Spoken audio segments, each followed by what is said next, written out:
Dishnet, what the hell, my dude? What? Thank you so much for the raid. What's going on? Actually, I appreciate it so much. How many minutes ago was that? Did you just get here? I hope I didn't keep you waiting too long. I was making some tea.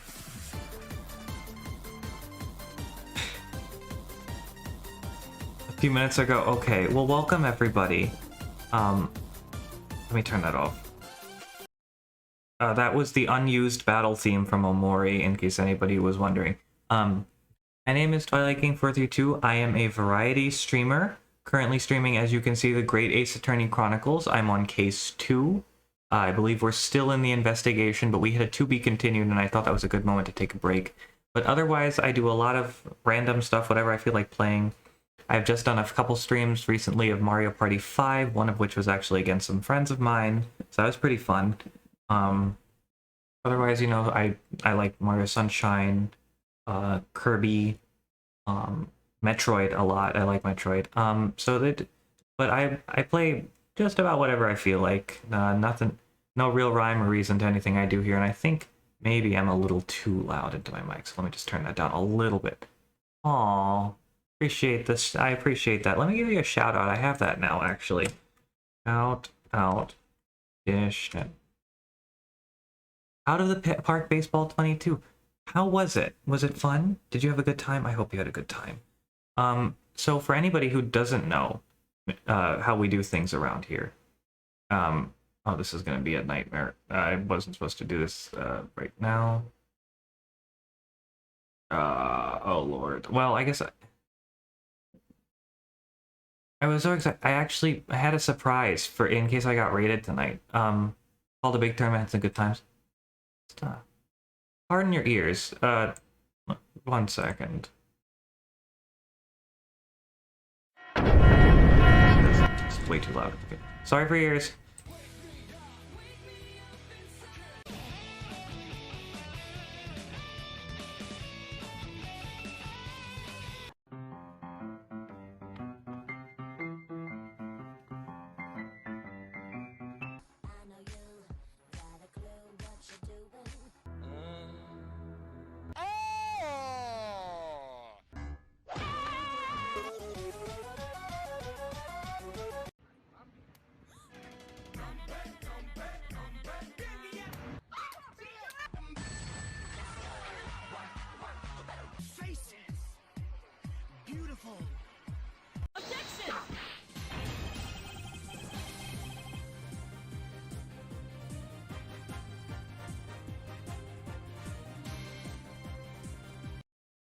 There were your countermeasures. I brought back my old ones for a little bit because I felt like it. Yeah, those were my original countermeasures, actually. So I figured it has been long enough. I'm going to try and alternate between them just in case. Because the other night, I got rated like 8 times, and I had to play the same video 8 times. I was like, I might as well split it up a little bit, you know? Not let one countermeasure do all the heavy lifting. Yeah, 8. I was as surprised as you are right now. But it got me thinking, so anyway, back to the game. Let's save.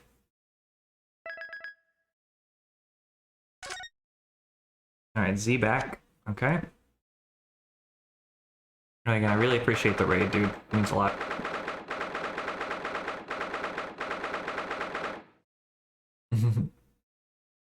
Ninth January.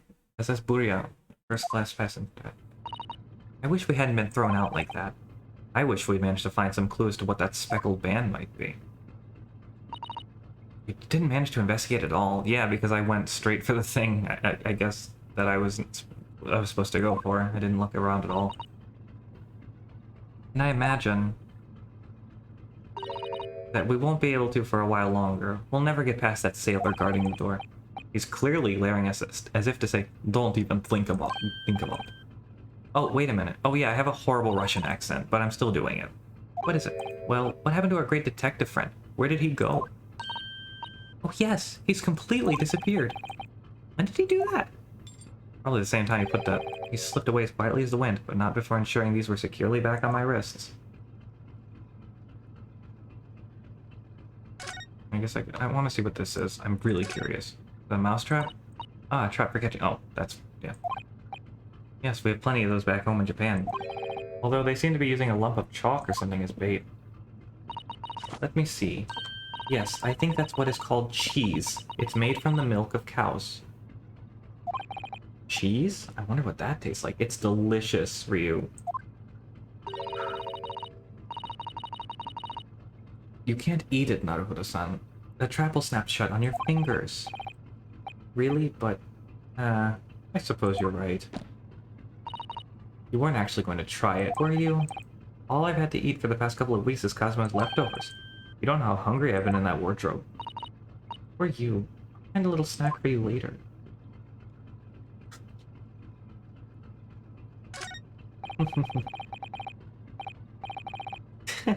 First class cabin. That's not our cabin. Not our cabin. It's Cosmo's. Sorry.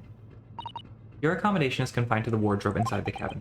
You know how to make a stowaway feel small, don't you? As small as the wardrobe I've been calling home. Man, that's pretty good.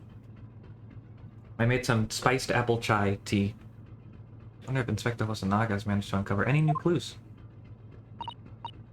Yes, we should probably find him and ask. Although I did run into a little bit of trouble, the milk. Alright. I really wish we'd had a chance to look around in Miss Pavlova's cabin. But, why you look like that? You want something? Hmm? Maybe you want me to throw you out again, hmm? Oh, no, definitely not that. Next time I have to throw you out, I show you where lobsters spend winter. Understand? Understand. Maybe I should steer clear here until he's forgotten my face.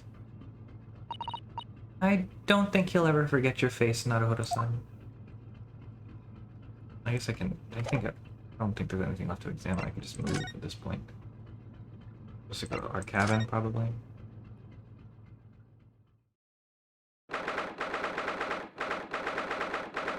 Oh, yeah. Say hello. I can't do Arnold's voice at all. The governor. Lar. Lar.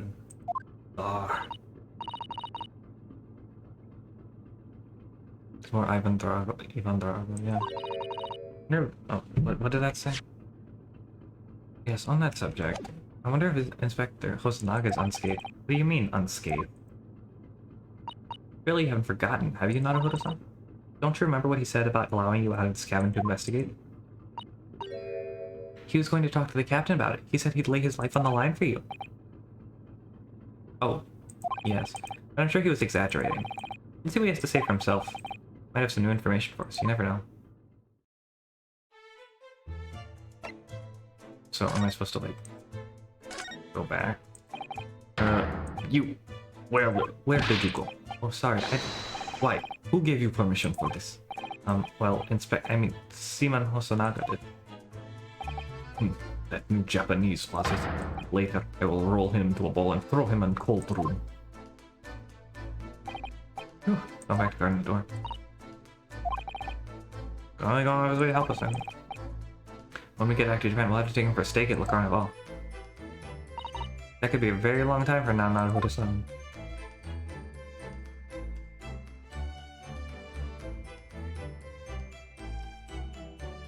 Oh. So it's clear that these letters were written with ink that somehow spilled on the floor. They spelled a Russian word for wardrobe. Yeah, I wouldn't want to be in a cold room either. Unless I'm sleeping, then like a fairly cool room would be nice. It does seem to be an unambiguous pointer to you, Naruhodo-san, as you were sleeping in there.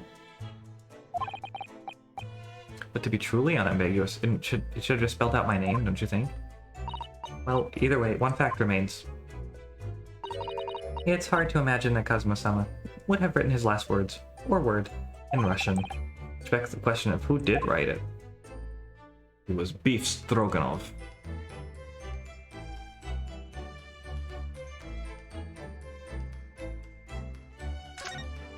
Oh, hello. I didn't see you there. Let me try the vent again. So this ventilator joins to Miss Pavlova's cabin. Yes, that's right. And just a few minutes before he died, Kazuma saw something emerging from it. The speckled band, as he described it. If only Miss Pavlova had been able to shed some light on it, but she seemed as baffled as we were. Yes, I wonder if she's telling us everything, though. I'm not sure. I know most people would say the same about me, but there was something about that woman that didn't sit right with me.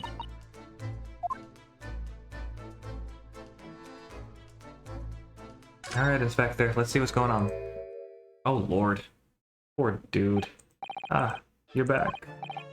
Inspector, what happened to you? Your face is...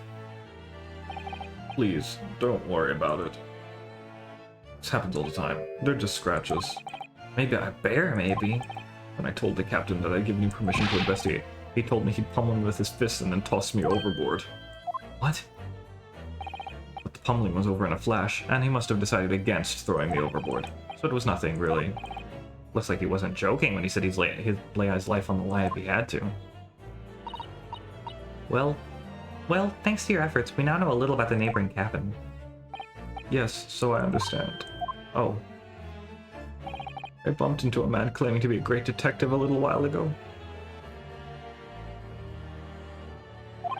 I think his name was something like Herlock Sholmes. Herlock Sholmes. I don't think he was German, though. Ah, that explains it. Shall we compare notes, then we can tell you what we found out. Yes, let's do it. I like this guy.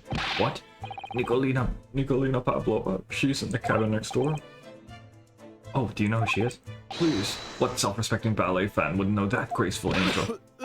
Oh, he's a ballet fan, huh? Oops, I think I upset him there. Well, that tells us the neighboring cabin is unrelated to the case, at least. Oh, how? Because angels don't go around committing crimes, do they? Down. Okay, no. I just said I liked you. Oops, now I've definitely upset him. Inspector, has your investigation in here proved fruitful? If I'm honest, there's very little more I can do. Our duty is to make sure the scene isn't undisturbed, ready to hand over to the Hong Kong police. So I'm just keeping watch here, trying not to take my eyes off the job. Oh, I see.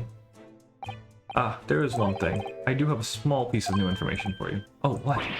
Yes, do tell us, Inspector. Alright, new information. What is this new information you have? It's this. The Buria's medical officer has finished the examination of the body. I managed to obtain the report. Oh, Cosmos postmortem report. Oh yeah, the music's gonna die there. That's sad, man. I'm so sad about this. What was the cause of death? Damage to the cervical vertebrae is what's written in the report. Oof. His neck was broken? Yes, it would seem so. There were no other obvious wounds or other signs of injury. But first, I think they were considering poison. But it turned out they found no trace of poison in his system at all. Well, what weapon was used then? Nothing has been found as yet, but the fact that there are no signs of a wound suggests it may have been a blunt object, something that wouldn't leave a mark. Oh, I see. I wasn't doing his voice for a while there, I'm sorry. All the body's nerves run through the spine to the brain. A strong enough impact to the neck could induce death. There's a possibility. And no obvious wound would be left. Poor Cosimo. I have a second copy of the report. If it might be useful, you're welcome to have it. Really? Are you sure? Yes, it's fine. I trust you. After all, if I didn't trust you, I'd never have agreed to you leaving this cabin in the first place, would I? I like him. Postmortem report has been entered into the court record. Cool. Alright, the great detective, Zvari, look at me, is here. Oh, Mr. Sholmes was here, was he? Yes, seemed to be enjoying himself a little too much as he crept about on the floor investigating. But then he suddenly left. I suppose he must have become bored. Did he say anything at all? Actually, now that you mention it, yes. Just one thing, but he practically shouted it. "It's shoe polish," was all he said. Shoe polish? Oh, I wonder what he meant. Oh, this on the floor. Yeah, by the piece of broken glass, do you see? Ah, perhaps he was talking about this brick-colored mark. Do you think? Yes, that must be it. But how could Mr. Sholmes know that it's shoe polish? Did he taste it? That leaves me cold, I'm afraid. I have no idea. What is it, Susato-san? Well, Kazuma-sama was wearing leather shoes with a very dark tan hue. Dark tan? Sort of dark brownish red, then. I don't know if I would consider tan to have any traces of red in it, but you do you, game. Yes, a little like the color of red wine, but darker. I often repaired them for him. Oh, does this mean mark was made by the polish on Kazuma's shoes as they scuffed on the floor? Cool. Now we know. That's really all I can tell you at this stage. I should return to my post. Hey, Aegers! I hope you're doing well. Thank you so much for stopping by. How are you? My fellow crewman's eyes are boring into the back of my head. Yes, that might be for the best. Thank you. Poor Inspector, you look exhausted. Oh, no, well. I feel terrible that I failed to protect Asugi-san. It was my responsibility. Of course, my pain is nothing compared to yours. You were as friends. The truth is, I seem to have had a heavy head ever since I woke this morning. You too, huh? Heavy head? That's interesting. My head's still throbbing too. Is there anything else in this room that I can really deal with? The desk? Yeah, I guess. His diary. I'm not reading all that again. I mean, if it was me, I would definitely have a headache, because I always have them, but I mean, it's almost possible to believe he's gone. We have to solve— yes, we will, girl. Can I leave now? Oh, hello, rites passage. Yeah, she was breaking the rules, like that Fairly Odd Parents game. She called her friend.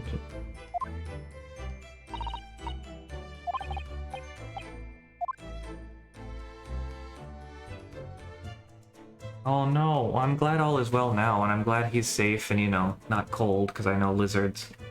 Watch out for that.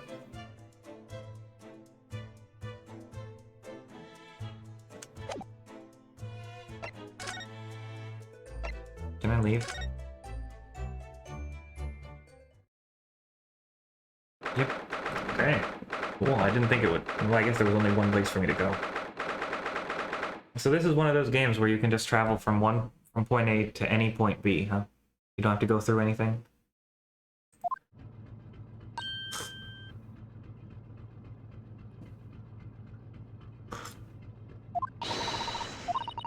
Look, Naruto-san. Demon Stroganoff is gone. Strong enough? The burly Russian sailor who's always crossing his arms and glaring at us? Ugh, all these Russian names are impossible to remember. Tra-la-la. You hear that? It sounded like someone singing. Tra-la-la-la-la. Oh, tra-la-la-la-la. Tra-la-la-li-da-li-da-li. I did it the great detective way. Detective way. Sterling. I know that lark-like voice. Well, never mind that now. This is a golden opportunity for us. Yes, you're right. We must seize it. You must whip it. Let's get inside Miss Pavlova's cabin while we can, and definitely before that stringy knot crewman comes back. Stroganoff, not stringy knot.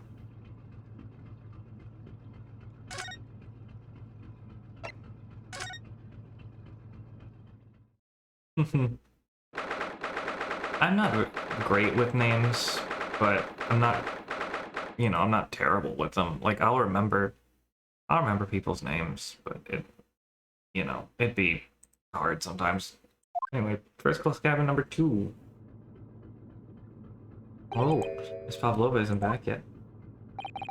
Susato-san. Oh, where's she gone? Hey, what are you doing? Those are her private things. There's not a moment to waste, Naruto-san. We must investigate as quickly as we can. I suppose you're right, for Kazuma's sake. Not just for Kazuma-sama. What do you mean? Can't be long now until we arrive at port in Hong Kong.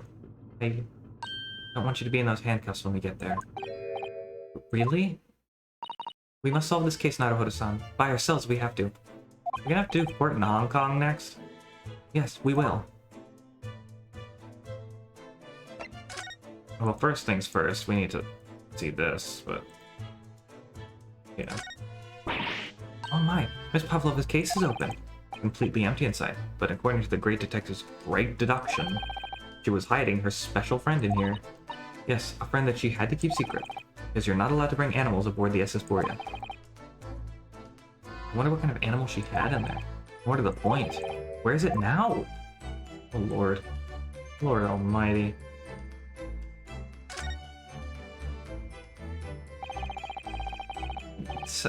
Yeah. I'm sure they only get longer from here, so this one's probably, you know, mid-length. I think that's a God of the Sea, perhaps? He's toppled too, though. It's exactly the same as the bookcase next door, in Cosmo's cabin. Perhaps Miss Pavlova was practicing a difficult ballet pose and fell against the bookcase. She didn't want to do ballet anymore. Would she really be practicing ballet on the same night she ran away from her ballet company? Alright then. Must have been you. You lost your temper and knocked them all over in a fit of rage?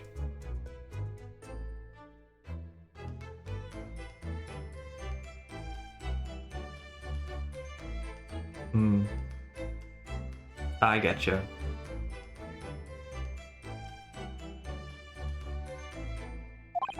Not everything bad that happens on the ship is because of me, you know. Well, anyway, I'll set them all straight again in here, too. I don't like seeing things in disarray. Oh, there's some books missing. But I guess we're not gonna talk about that. Okay, fine. Oh, that must be over here. Never mind. There are just a few books on the desk, nothing else by the looks of it. Well, Miss Pavlova only ran away from the ballet last night. She's hardly occupied this cabin for any time at all. That's true. I wonder what kind of books she likes to read. Let me see. Yes, I see. It would seem that Miss Pavlova enjoys reading books written in Russian. Thanks. I think I probably already knew that. It's rude to ask too much of people, Naruhodo-san. Kindly remember that.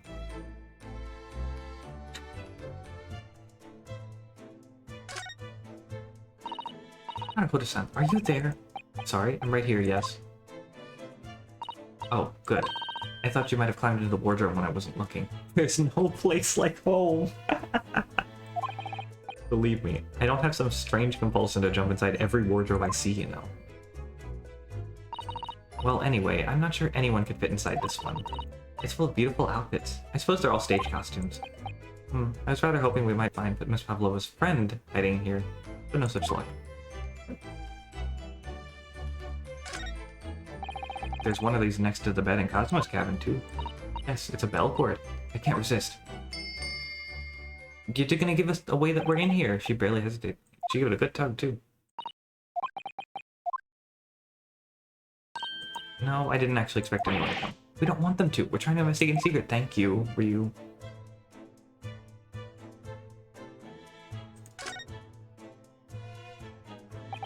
So this ventilator connects to Cosmo's cabin next door.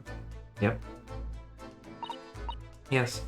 Although what a foolish shipbuilder must be to open a ventilator into another room. Ah, maybe there's a gas leak next door. The occupant of this cabin would notice and raise the alarm. Or the occupants of both cabins would die of gas poisoning. That was 3-2, yes. The emergency buzzer, yep. That is a possibility. Last night, Cosmo... Yeah, expected. Oh no. Don't forget to ring that subscribe bell and smash that MF like button.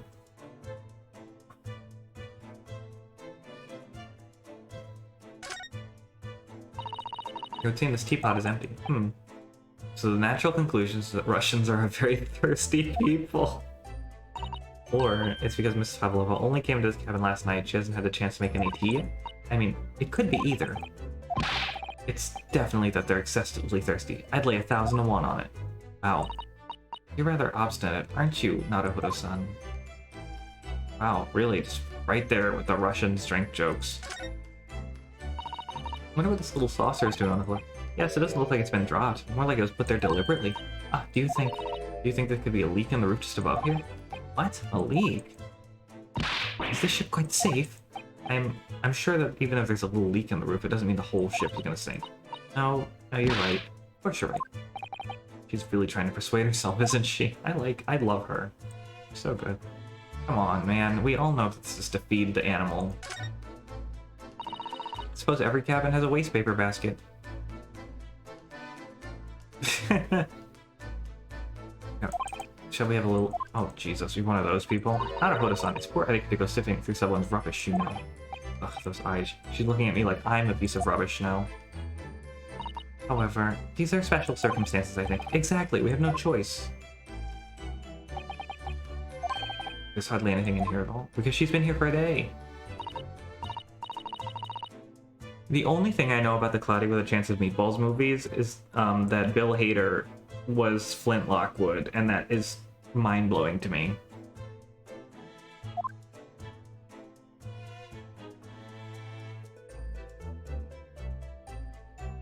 The first one's great. Nice. My dad did not like the second one when he took my brother to see it.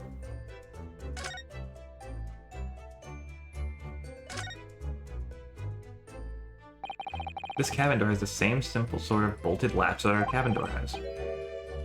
Bolts drawn across, there's no way anyone can enter the cabin from outside. Yeah. One side of it's on the cord. On the door is made of metal, so there's no chance of trickery using magnets unbolted from the outside. Cool. Seals up perfectly too, to stop any seawater from coming in. So you couldn't use the method you told me of passing a thread through a crack and the closed door either. You know a lot of tricks for opening doors. I'm starting to see why they suspect me. What else is in here? Oh, this.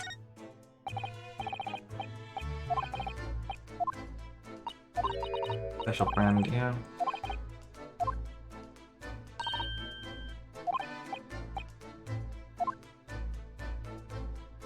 Yep, Seaman Stroganoff, we know.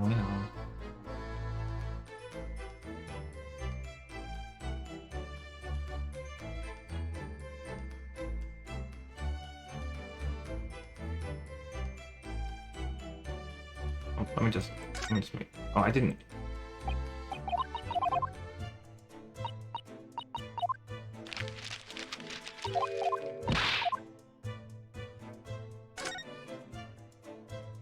Anything else of note here? 3 coat hangers.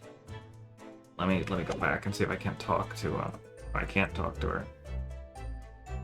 Huh. Did I do everything in here? By the way, just in case you guys are, you know, wanting to make sure, I will explicitly address chat for help if I want help. I trust you guys, I just want to make that clear. Y'all know how the blind Let's Play thing goes.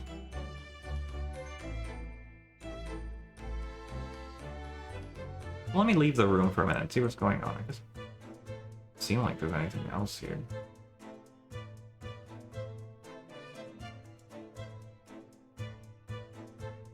Right, the Mew under the semi-truck. How could I forget?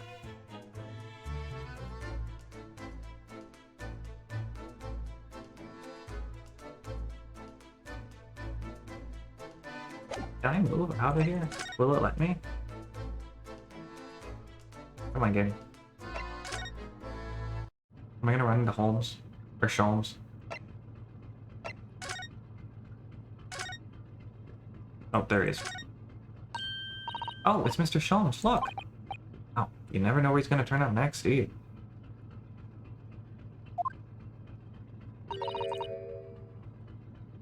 He seems to be stealing a look at something as he sings to himself.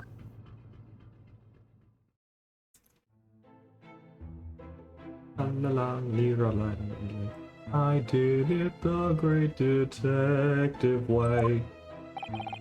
Still singing. Do you think he hasn't noticed us? Or he's simply in extremely high spirits? He seems like he's usually in extremely high spirits. Yes, there were times, I'm sure you knew, when the yard bit off more than it could chew. Okay. Excuse me, but... Huh? Mr. Sholmes! I love his animations. He's so, for lack of a better word, he's so animated and I love him. Yeah, that's right, give him the 1-2 punch, Lil Mac. Come on. Honestly, interrupting a fellow when he's singing, and I was just about to reach the climactic finish. Sorry, I thought you were never gonna stop, so I figured now's as good a time as any. I very nearly dropped you to the floor with one of my famous right hooks. Alright, I get the picture. Now could you put those fists away?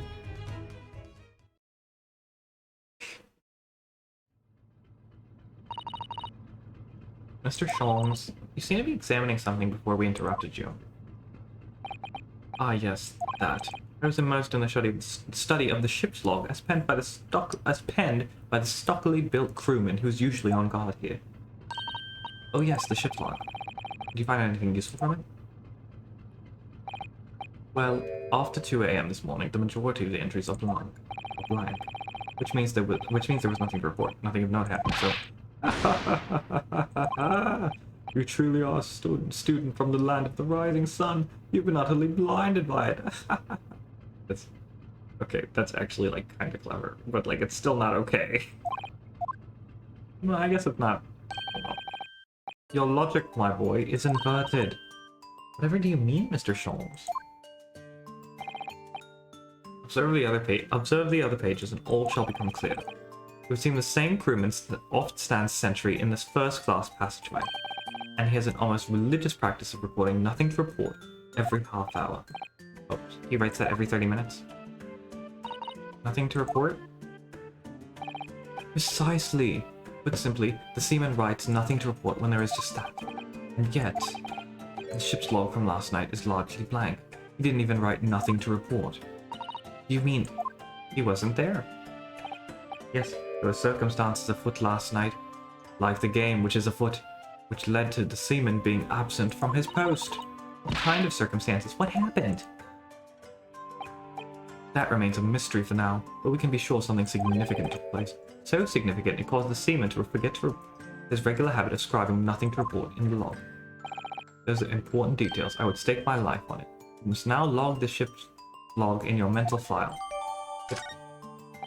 Now that deduction was worthy of a great detective. You're starting to understand what my way is, I see. Make Sholmes Sholmes. Brilliance. Ooh, ouch. What is it? Are you hurt? Oh, don't worry yourself. I do explicted with a throbbing head this morning for some reason. Nothing more. Well, my friends, until our next encounter. He's still singing to himself. I can hear it as he wanders off down the passageway. Is something wrong, Susato-san? You seem lost in thought. Well, I feel the same. Sorry? Ever since I woke this morning, I've had something of a headache. I love him. I love him so much. He's adorable. Oh, you too, huh? And Sholmes. Sort of continuous throbbing. Oh, you too? Oh, is that all? Okay. Is that all? Go here again, see if there's anything new here.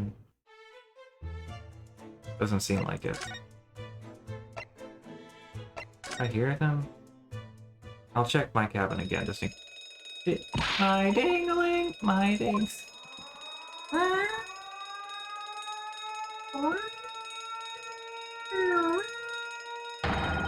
Shut down the engines immediately. Vessel sighted at quarter-mile port. Oh lord. Full stop. Start to starboard. All hands, brace for impact. What the? I think we're about to crash into another ship. What? I can't stand it. Susato-san, hold on to me. Oh god. Lord almighty, what is happening? Susato-san, are you alright? Are you injured at all? I think I'm fine. Thank you, Naruhodo-san. It looks like we avoided a collision. I think... Yes, the ship has come to a stop. Oh my goodness, what about you, Naruhodo-san? Are you hurt? No, I'm fine. Hello, is anybody in there? Shout if you need assistance. Oh, that sounds like it's Sholmes again. Oh, it's Hosonaga. Is that you in there, Naruhodo-san? Unbolt the door quickly. Unbolt the door quickly. What the bolt? Look at that. The door's bolted because we tilted and the oh my god. And that's strange. How did... And the books. They're just like they were before again. No, what is that? Aren't you gonna open the door and let the inspector in? I better tidy this place up first. Wow, that must have taken at least 5 minutes. Our vital emergency stop one mystery in at least a very vivid way. Yeah, yeah, foreboding in your heart. No, Hosanaga's good. What, another one? Wow. Jesus Christ, it's only been like an hour, dude. Yeah, I'll save. Just go straight into it, I guess. It's a little soon for another intermesh.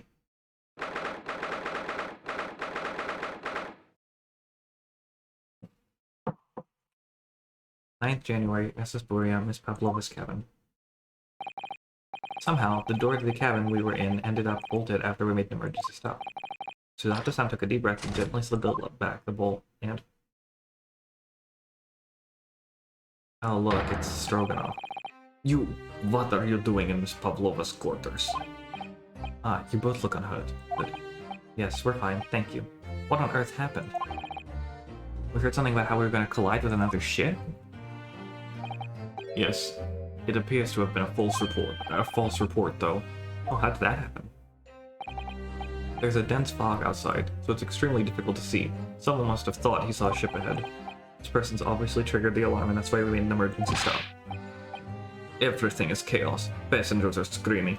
Crew are running everywhere.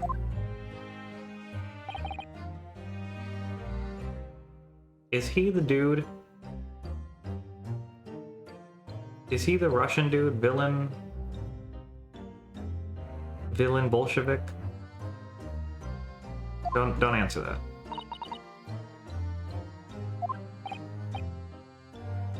Someone triggered the alarm. Does that mean that someone pressed that button outside? You wicked intruder, dressed in all black, you are the devil. Sorry, me, I've been called a lot of things before, but devil is a first. You opened my traveling case, how could you? What? No, we didn't touch it. That's right, Miss Pavlova.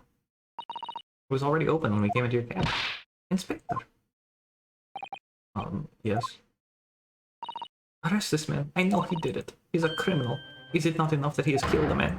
Ah, and he is stowaway as well. Your vixen promises not to steal chicken, do you believe? Ugh. Take him away. He's a trespasser as well as everything else. Stowing away, trespassing, killing. She is right. You are devil. Doesn't look good, does it? There's a cell below deck. Throw him in. Tomorrow we dock in Hong Kong. Then we give you straight to police. Wait, a cell? Please, Inspector Hosonaga, is there nothing you can do? This is a Russian vessel. I really have no jurisdiction.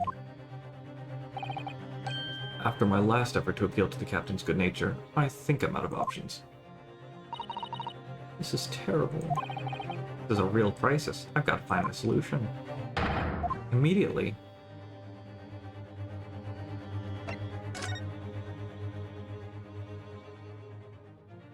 Start from left to right, I guess. Miss Pavlova, can I... Get out. Get out now. We just need to investigate in here. Though, I don't know. It's no use, it's not gonna listen. No one who will. Well, it's not gonna be you, so... Hello. Well, I guess you don't have any jurisdiction, so... Got yourself into a difficult situation here. By entering this cabin uninvited, I mean. Sorry, I was so desperate to find a clue. I'm afraid there's really nothing more I can do to help you. If I push my luck any further, a punch to the face will be the least of my worries. I'm really sorry. I have to take responsibility for giving you the freedom to investigate Miss Pavlova's cabin. Now that this has happened, I'll have to report to the captain at once. I really need some help here. I need a savior to... It's not... It ain't you, is it? Nope. Oh, hello! I know it's not him, so hello! What the... What are you doing up there? He reminds me of me a little bit. Mr. Sholmes? Oh, he's wearing a little tiara. Naturally. I was analyzing what a weight of 20,000 rubles feels like on one's head. Have I not told you that as a detective, it is my business to know what other people do not? This isn't mere tomfoolery, my boy. Oh, no. Well, why were you hanging from that hook then? It's obvious to properly assess the weight of the 20,000 rubles, naturally. I wish to determine if it would bend that conceited-looking hook on the wall, so full of brag and bounce. I never know whether to take this man seriously or not. I love him. You again, the great detective. Ah, Inspector. I confess I've been looking for you. I have something to report to you most urgently. Well, you might try looking for me somewhere other than a hook on the wall next time. Get him. What is to report? Speak. Urgent report from a great detective can mean but one thing. Yes, the case of the curious murder that took place last night here on the special, the steamship Furia, has been solved by me, naturally. What? Really? Yes, I've eliminated all other possibilities. No other explanations exist. I don't believe you. So allow me to illuminate all of your minds. I am about to reveal my great detective's greatly admired great deduction to the case. Lara, can you say great anymore? Ah, you have solved it. Even a hedgehog understands the case. We all knew who was responsible for killing student Boyd this morning when we found criminal in wardrobe. It is this stowaway, and he has the handcuffs to prove it. I didn't do it. Trouble is, there doesn't appear anyone else who could have killed the victim. Because, as everyone knows, the cabin door was bolted shut from the inside. That means the culprit must have been someone who was inside the cabin. Not if we turned the ship. Not if the ship stopped. And tilted after the murder happened. Yes, it's what's called a locked room mystery in some stories. Ah, locked room. That is point. I don't know if it's grill marks, but he's definitely got marks, yes. The room was locked. I can't deny that. You are all quite mistaken. The cabin next door is not a so-called locked room at all. What? Oh yes, there's another entrance. An entrance used last night by the culprit in order to gain access to the cabin despite the bolted door. Oh, what other entrance? We never discovered one. Why, it gapes open-mouthed at you even as we speak. The ventilator. The ventilator, man. Come on now.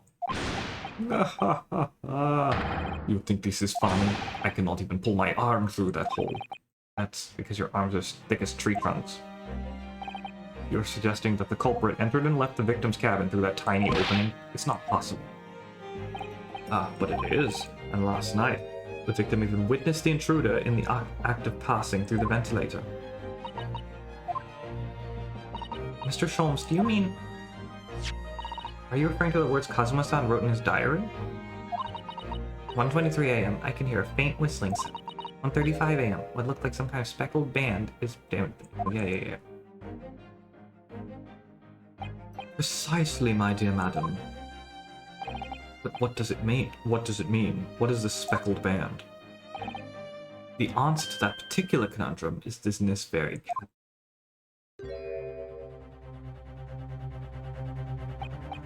Mr. Sholmes, what are you doing? There is a distinct element of danger, but fear not, I am ready. What I'm about to expose for you all, see, will shock you to your cores. Behold! Ah, oopsie! Behold!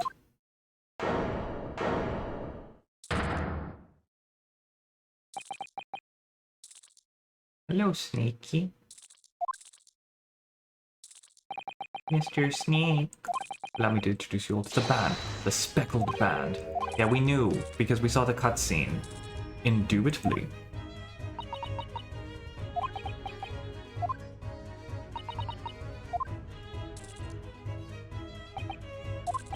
Mr. Sholmes, just one thing.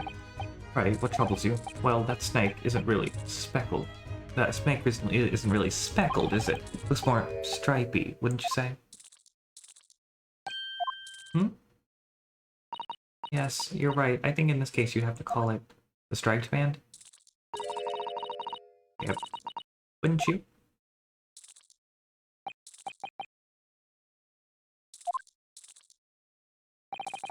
You both see and observe, with distinction, however. Do not think.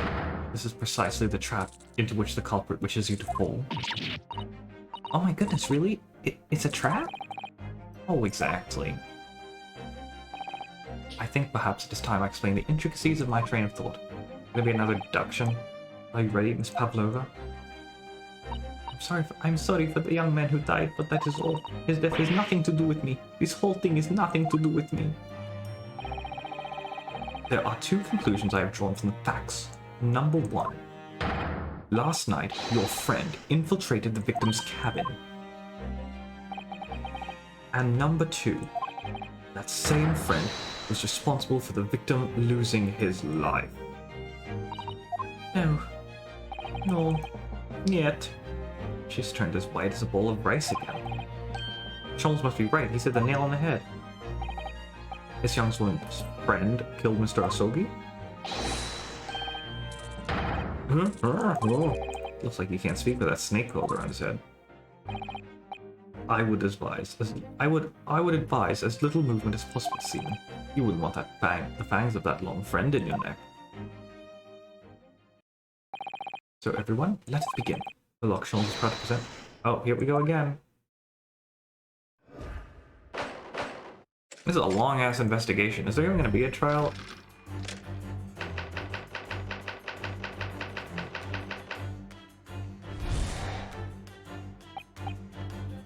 Miss Pavlova, moments ago you claimed the following.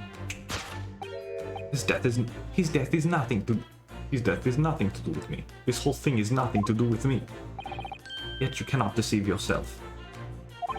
Yes, when you recall this horrid event, your aching heart smarts with pain. And it is that very pain that evidences your inextricable link to the victim's death. So we ask, what was the nature of this intruder that stole into the victim's cabin with a portentous night?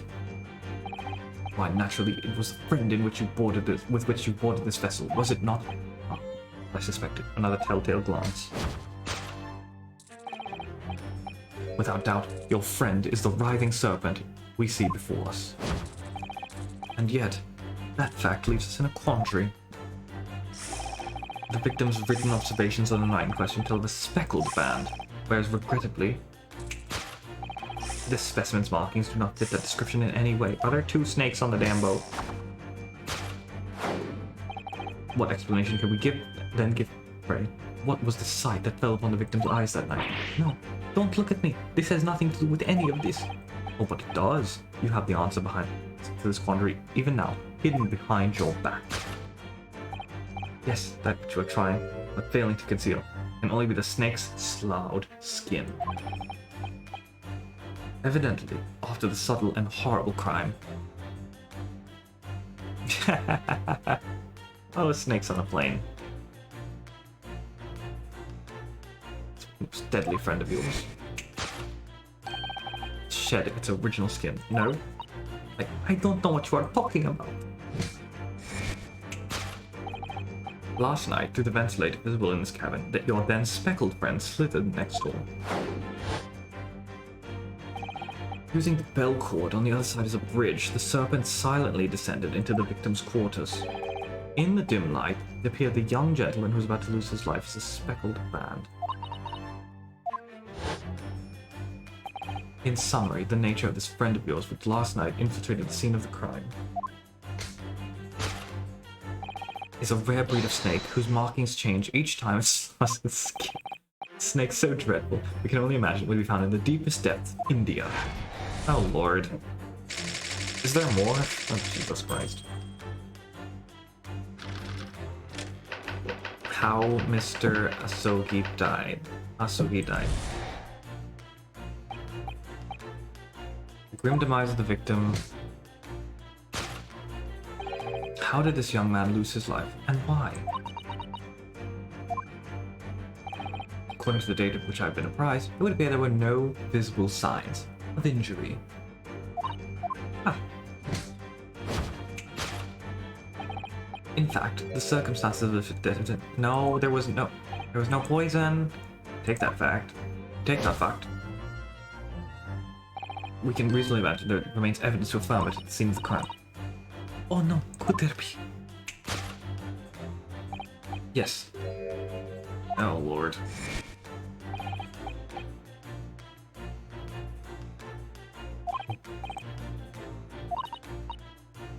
This makes no sense. This makes no sense to me either.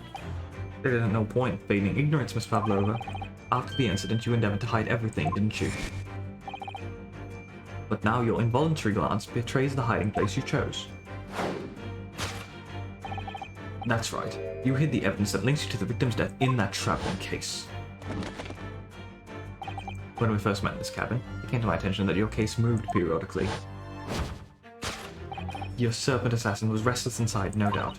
You don't... It's telling that the victim made note of a low whistling sound that he heard minutes before his end. That was your signal, was it not? The sound you heard. The sound you had used to train your serpent friend. Ooh, train?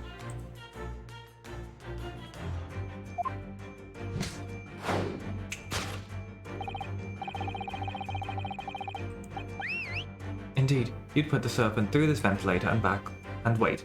After a period, you'd summon it back with a whistle. You couldn't know the animal has done its duty, so you would listen for signs of life next door. If the victim appeared to have not been dispatched, you'd release the snake once more. Do you deny the snake has undergone such training? It's not true. Having slithered through the ventilator and down the bell cord, the creature only needed to sink its fangs in once. And its venom would course through the victim's veins, ending its existence forever. That is the true nature of the speckled band that took the poor young's man's life. There can be no doubt my logic is infallible, except for the parts where it is. He wasn't poisoned, bro. You gotta let this one go. I got this. I got that second one, no doubt. Yes.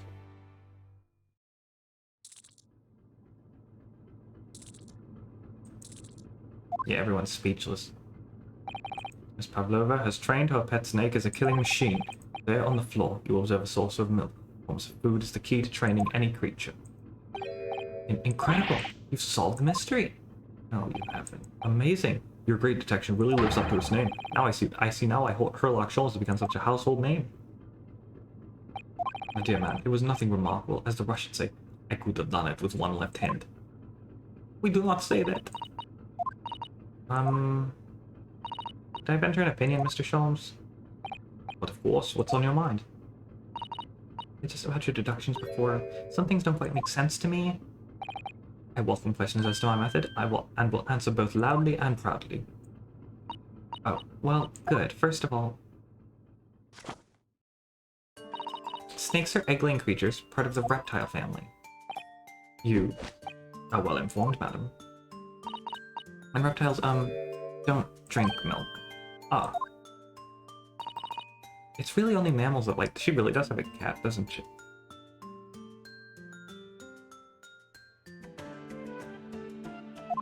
I thought it was a snake, but she must not... Is that snake not hers? So I'm not sure it would be possible to train a snake using milk as a reward.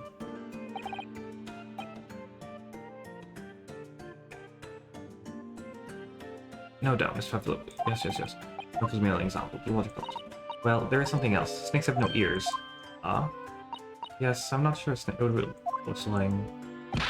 Madam, what about the tales from Arabia? Have you not heard of the snakes that dance to the sounds of flute? I think perhaps performers play their music in times with the snake's natural movements. Oh, let's see. No hands, no feet, no ears. These creatures are so inept and to be practically useless. Don't take it out on the snakes, Mr. Sholmes. There is one other thing. You have more? Snakes use the scales. What? I'm gonna propel themselves. I'm not really sure that a snake could manage to climb up a flat bell cord like the ones in these cabins. Then you should try hard. Please, don't be angry with me, Mr. Sholmes. The point is, even if the snake had gone through the ventilator to the next door cabin, it couldn't have come back without help. What I'm trying to say is that there are a number of reasons why it's difficult to imagine the snake could have had a part in this. Oh, poor thing looks so defeated.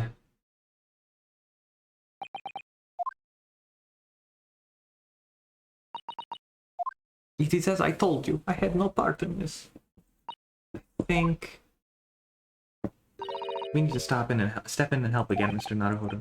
Oh no, you don't mean... Yep, we need to modify Mr. Sholmes' latest deductions and turn them into the great ones they ought to be. That feeling that was coming. You ever eaten snake, Blue? I've never had it. Alright, let's give it a try. Just what I was waiting for, Mr. Naruhodo. Yes, yes, right. So, cast your eyes down to your wrists again. What? Yep. You've done it again! Your handcuffs are gone. Where did they go? Fear not. I shall see they're restored after our work is done. I really wish you'd leave them all. Gotcha. Now everyone, let us begin. The the logic and reasoning spectacular. This is a fun mini game, actually. It takes a while, but it's fun.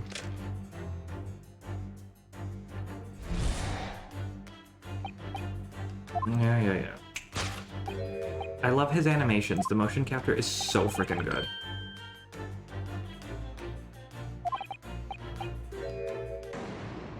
Aching heart.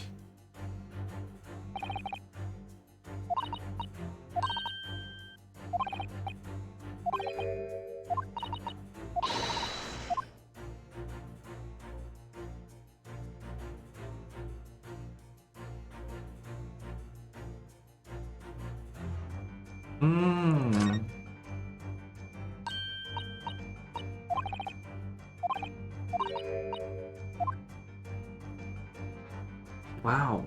Yes! Yes!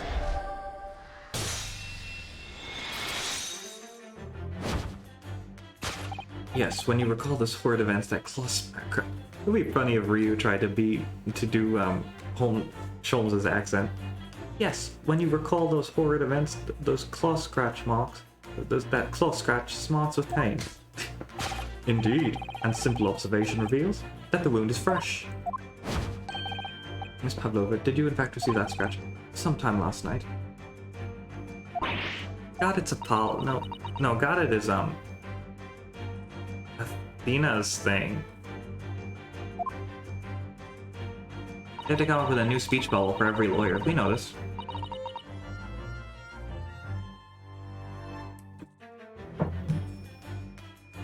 When I think about the young man who died next door, I feel so sad. And when I am sad, the pain from this wound is worse. Exactly.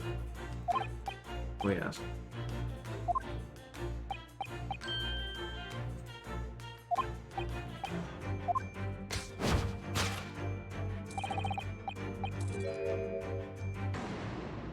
No.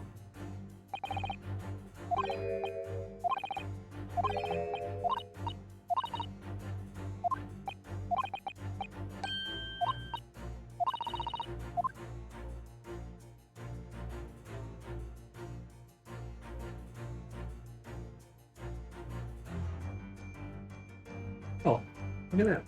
Look at that. The kitty cat. Oh, he's so cute. Oh my god. That's such a cute kitty cat. Oh, look at him. Look. Oh. Yeah, got it is the mood matrix in particular.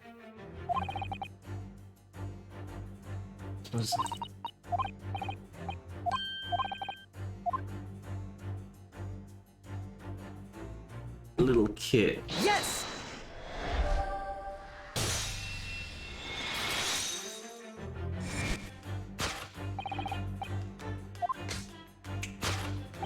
Yes. The scratch. Oh dear. Oh dear. The whereabouts of this black kitten aren't clear. I think it should be aren't clear because whereabouts is plural. But what is clear is that you brought the animal with you when you ran away, didn't you? Ah. Darka is my best friend. I couldn't leave her behind. Darka would appear to be a Russian blue. And yet, that fact leaves us in a quandary. The victim's written observations on the night in question to— oh, here we go. Where is it?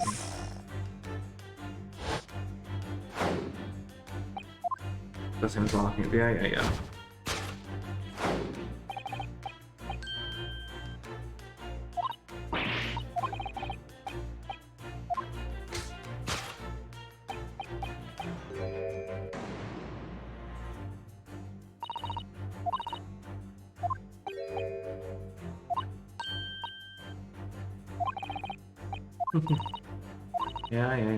That's not sneeze.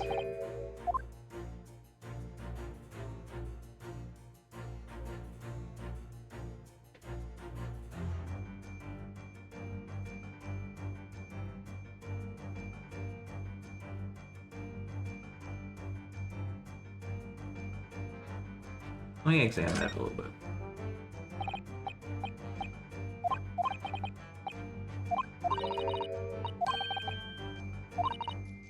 Oh, kittens particular.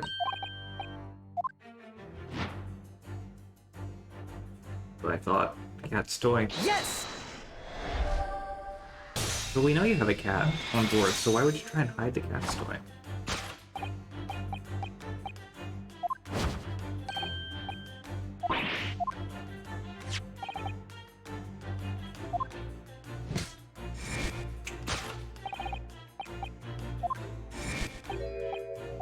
I don't think it's long enough for that, unless she can fit in there.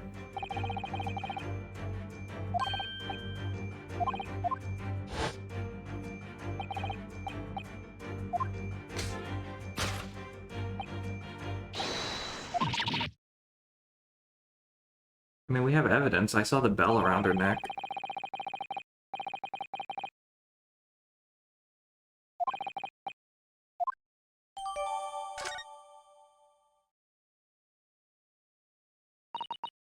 It was after I gave her food last night. That's when it happened. She scratched the back of my hand and then ran up the bell cord. Before I could do anything, she had disappeared. To the ventilator. Taka, she is so naughty.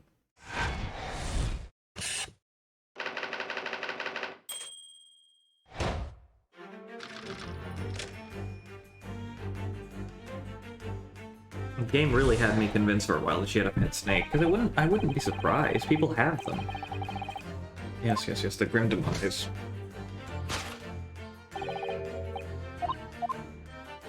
Well, the cat couldn't have done it.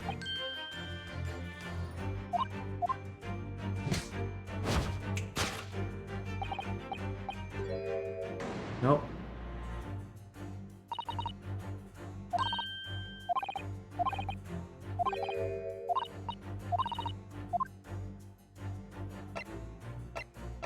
Postmortem. Yes! I don't know. I couldn't tell you.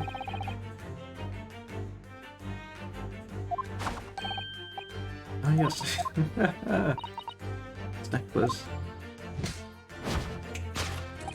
Indeed. Seaman Stroganoff isn't some immortal freak, you know. Jury is out. The jury is out. Anyway, we have on good authority that the victim's neck was broken. And we take that as fact. We can reasonably imagine that there remains evidence to affirm it at the scene of the crime. Oh no, could there be?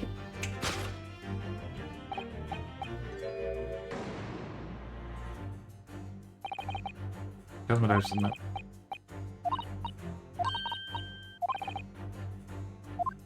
Yeah, it wasn't the cat.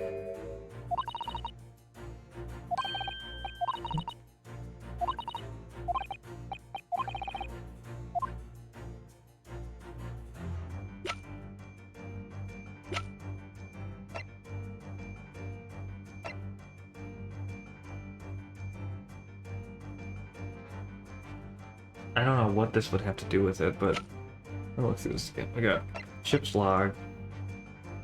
Let me just double check it. Nothing to report. Okay.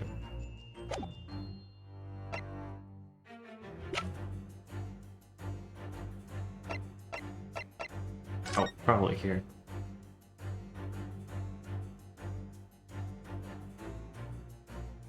I don't see anything in this picture.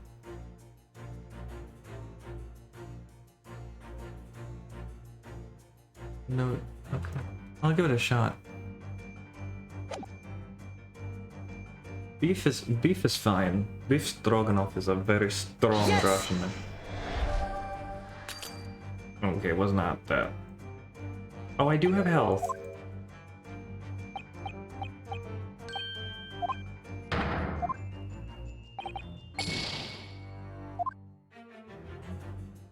Oh, we're trying to get... Okay.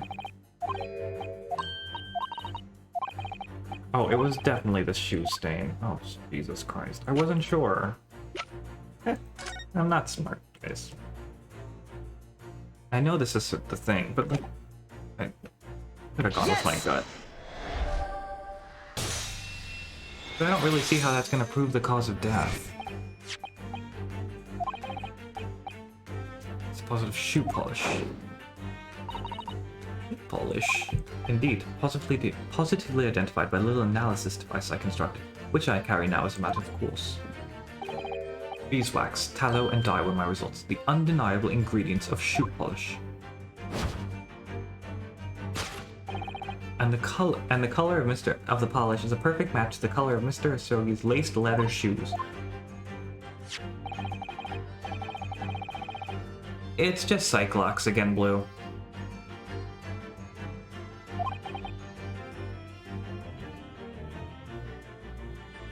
For some reason, Mr. Asogi must have caught his foot at that point on the floor and tripped. Please no. And by dreadful turn of misfortune, caught his neck against some immovable object as he fell to the floor. Suffering a fatal blow to the spine, the victim's vertebrae shattered, and in that instant, he lost his life.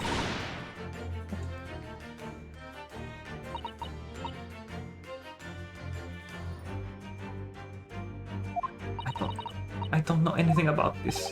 Is that really true, Miss Pavlova? With that, what about the evidence left at the scene where Mr. Asogi lost his life? Yes, the facts are as clear as day to me. You did all you could to conceal the incriminating evidence. Now your involuntary glance betrays the hiding place you chose. That's right, you hid the evidence. No.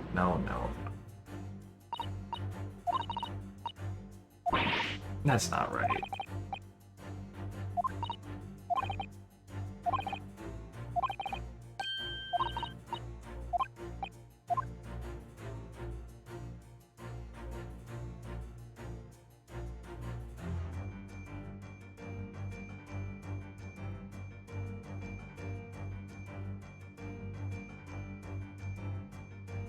This is the only thing here that she would have looked at, I think, unless I... It's not the traveling case that... Let me look and see what's in here.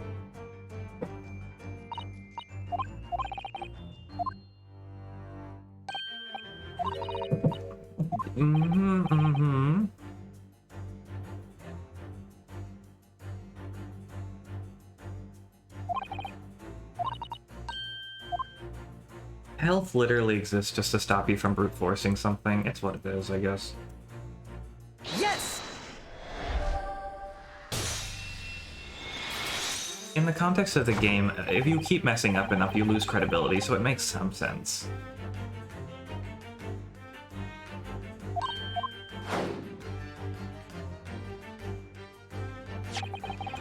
Here we have a fragment of some intricate glass object, it seems. One that has familiar air, in fact.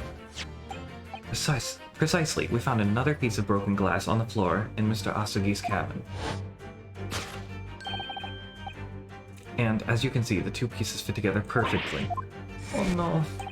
So, Miss Pavlova, shall we consider what this tells us? Why would it be that part of this glass object, which was evidently broken at the scene of the victim's death, should be found in a waste paper basket in your cabin? Not doing that. You're well acquainted with this glass fellow, you not? I don't know in that hushed Russian accent of yours. Won't save you this time, Duko. Why?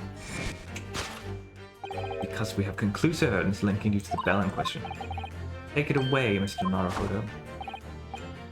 Yes. It's the picture, because I saw the bell in it. Yes! You look at this photograph. You can clearly see that every time it makes me laugh, hanging from Daka's collar. The very glass bell in question. The truth has caught up with you, Miss Pavlova. The young man who lost his life last night did so after a truly inauspicious fall. And the cause of that fateful stumble? Your absent feline friend, Darker. Oh. He didn't do nothing wrong. I couldn't tell anyone. I'm sorry.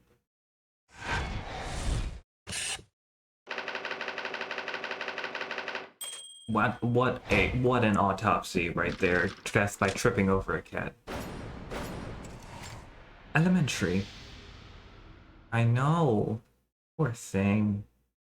I feel there's definitely more to this than meets the eye, like a transformer. But like, I don't know. Why don't you tell us now, Miss Pablo? Tell us exactly what happened last night. It was a little after 1 in the morning. It was so late, but I hadn't had time to feed Darga, so I gave her some food. And then, all of a sudden, she scratched me and jumped out of my hands. People do say that cats become very anxious and nervous in new environments. She was so fast, she disappeared through the ventilator before I could stop her. And that's how you applied the rather nasty wound on the back of your hand, I take it. Yeah, yes. And when I had read the rules on the wall, I knew that I was not allowed Darker with me. Yes, modern science suggests that animals can carry infectious diseases. It's a precaution, really. I listened and listened, trying to hear this one noise in the next cabin. It was very quiet, I'm sure. If someone was there, he must be sleeping. But at that point, you thought it... So at that point, you thought it safe to try and lure the kitten back in. By dangling the end of the toy through the ventilator and into the adjoining cabin. Darka always loves this toy, but it didn't work. Nothing worked. I tried using her favorite toy. I tried whistling to her softly, but nothing. She didn't return. So the faint whistling sound Cosmo wrote about in his diary was Miss Pavlova trying to retrieve her pet. Cats have a propensity to remain hidden in the shadows when frightened. Nope. Cats have a propensity to remain hidden in the shadows when frightened.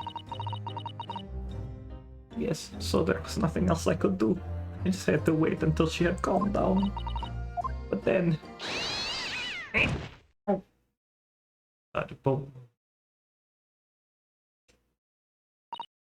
I nearly passed out. I nearly passed out with shock. I heard her cry out and then... Oh, it was such a dreadful bang. Then afterwards, nothing. It was totally silent. Cosmo was...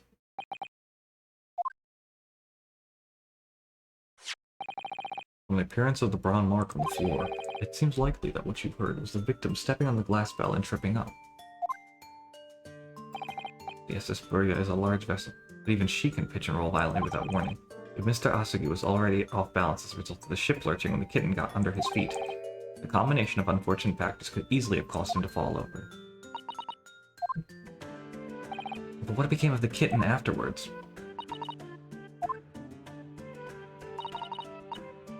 In the end, I managed to get her to come back through the ventilator. Yet Darka is nowhere to be seen. I must have forgotten to lock my case. And now she disappeared again. Gracious. That cat is as insufferably restless as I am. Well, he knows something about himself, at least. When I woke this morning, I heard a young man in the cabin next to mine had died. But I couldn't bring myself to tell anyone what had happened. I was too scared. Scared that they would send me back. Oh, hold on a minute. What about the snake? You're right, where is it? If the snake isn't your friend, Miss Pavlova, then whose is it and where did it come from? Oh, so right. Oh, so now I was on the screen. I thought it was him. What on earth is such a dangerous creature doing on board this ship? It must be your friend. Oh, I didn't say. The snake is my friend. His name is Piroshko. Piroshko? Is that how you say that? That's what I'm going with, Piroshko. Hmm? What? The snake belongs to you. He escaped from cage when emergency alarms sounded. I was looking for him. I did not expect to find him in here. Yes, how did that snake get into this cabin? But Animals are not permitted on board. Ah, we are at sea for 1 year. You want to be so long with our close friend without someone who understands? Couldn't you find someone a little more human who understands you better? But my dear burly fellow, a gargantuan venomous snake? Surely you can appreciate the danger you're putting everyone in. No venom. Piroshko does not have venom. He is harmless, very long, but very gentle. He is adorable, like Granny. It's venomless. Yes, now he is hungry, but so he is in bed mood. But once I feed him, you will see him smile. And you feed him what? Milk, I suppose? Huh, like they say milk chickens? Ridiculous. Snakes that drink milk are only in stupid stores. Piroshko eats mouses. Big, fat, round mouses. Oh, so... Is that what the mousetrap in the passageway out there is for? Of course. How else can I get my friend's favorite food? Nothing says top of the food chain like the look in their eyes right now. It refuses to drink milk, it can't hear a whistle, it can't climb up a bell cord, and it's not even venomous. How the deuce did something so inept land a starring role? It is not my fault. I do not make up stories. My Piroshko has nothing to do with this incident. So, that's what happened. That's the truth behind my best friend's tragic death.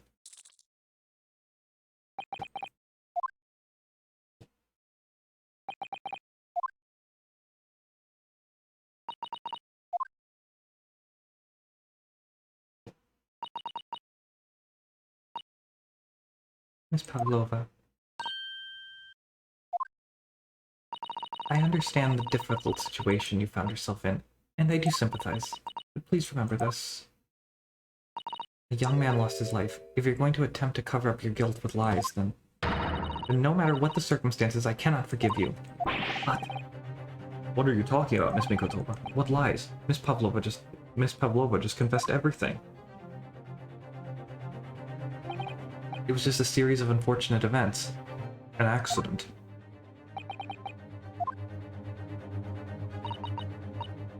I'm no great detective like Mr. Sholmes. I don't have a gift for knowing the truth, but even I can see it was not the truth. Don't you agree, Mr. Naruhodo? Yeah, sure, totally. To be perfectly honest, yes. There's a discrepancy in Miss Pavlova's story. I'm sure of it, I just can't quite put my finger on it. I confess, I was intending to let Scotland Yard dealing with any outstanding issues on this matter. Oh. I'm only present here for a very specific reason. The truth is you, Mr. Naruhodo, are simply a distraction. A distraction? You've not been finding your shackles too uncomfortable. Not again, when did he do that? Especially as they're on your wrists as a result of my intervention. I was rather hoping I could resolve matters before we made our next port call. You were, Mr. Sholmes? Yes, but I overlooked one important detail. You. The deceased young man was a very close companion of yours. Was he not? Yes. Kazuma was my closest friend. I owed him my freedom, even. In that case, we must follow this to its conclusion. No further distractions. You must uncover the real truth here, Mr. Naruhodo. Yes, whatever that may be. I hope you guys are enjoying the voice acting. I can't do a lot of accents, and I don't do any of them well. The key to this discrepancy is in Miss Pavlova's story. The key to this is the discrepancy in Miss Pavlova's story, I'm sure. If I can chase that down, maybe the truth will become clear. The truth about how you really died. About that scene in your cabin, really, how they see it. Oh, this is so sad.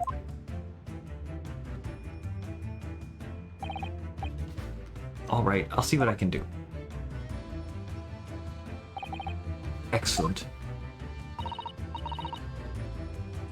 Thank you. Thank you, Mr. Naruhodo.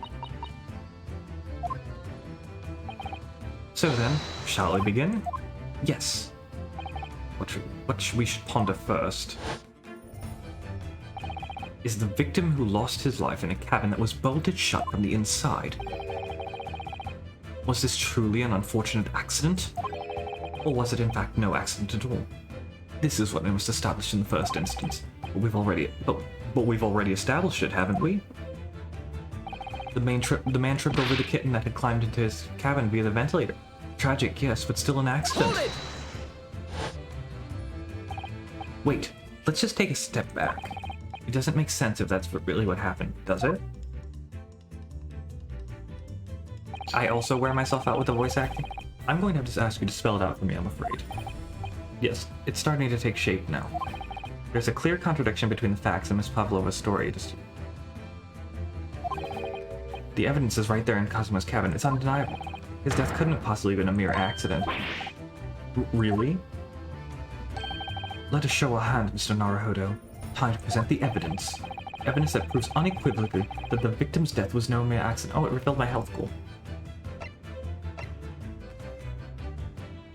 It would be the writing on the... yeah. Yes! The truth is clearly recorded. The truth is clearly recorded in its photographic print. There's no way that Mr. Asugi could have left this message on the floor. That script. It's Russian, isn't it? Indeed it is. The word written means wardrobe. I see what you mean. Most people would leave a dying message in their native language. Japanese in this case. But maybe he was studying Russian. It is a simple language. He could have picked it up very fast. That doesn't seem likely. That's actually not the point. It makes no difference whether he knew Russian or not. Sorry, what do you mean? Exactly what I said before. There is no way that Mr. Asugi could have left this message on the floor, and the reason why is clearly explained in here. Damage to cervical vertebrae resulting in instant death. Instant death. Ah. Which means, after the victim fell to the floor, he couldn't possibly have written anything because he was already dead. That's not the only reason either. There's something else we found in Mr. Asugi's cabin.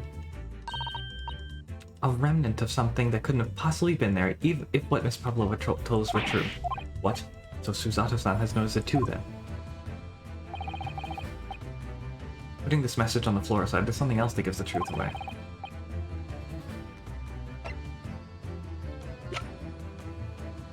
How did only half of the bell end up in her trash can? That's what I need to know. I think this is it. Yes! This piece of broken glass next to the mark on the floor. But that's the glass bell the kitten had around his neck. We already knew about that. It was broken in half and the victim tripped over the cat and fell. So we already have a satisfactory explanation. Where's the flaw in that logic? Unfortunately, there's a very big flaw. A fatal flaw. What? If that's what really happened, then how did one half of the bell end up back here in this cabin? Ah. Yes, remember that we found that other half of the glass bell in the waste paper basket. Would you care to explain that, Miss Pavlova? Oh no.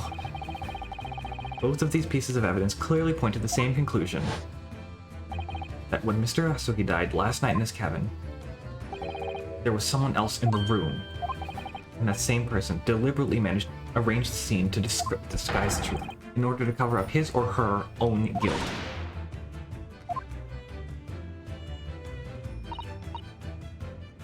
Yes, there was someone else present at Mr. Asugi's... Oh god, it's Mr. Roganov. You are wasting time. Someone else was there. Ah, of course, we know this. What are you talking about? Bulkhead was bolted shut from inside. There is no way in or out. Oh, yes.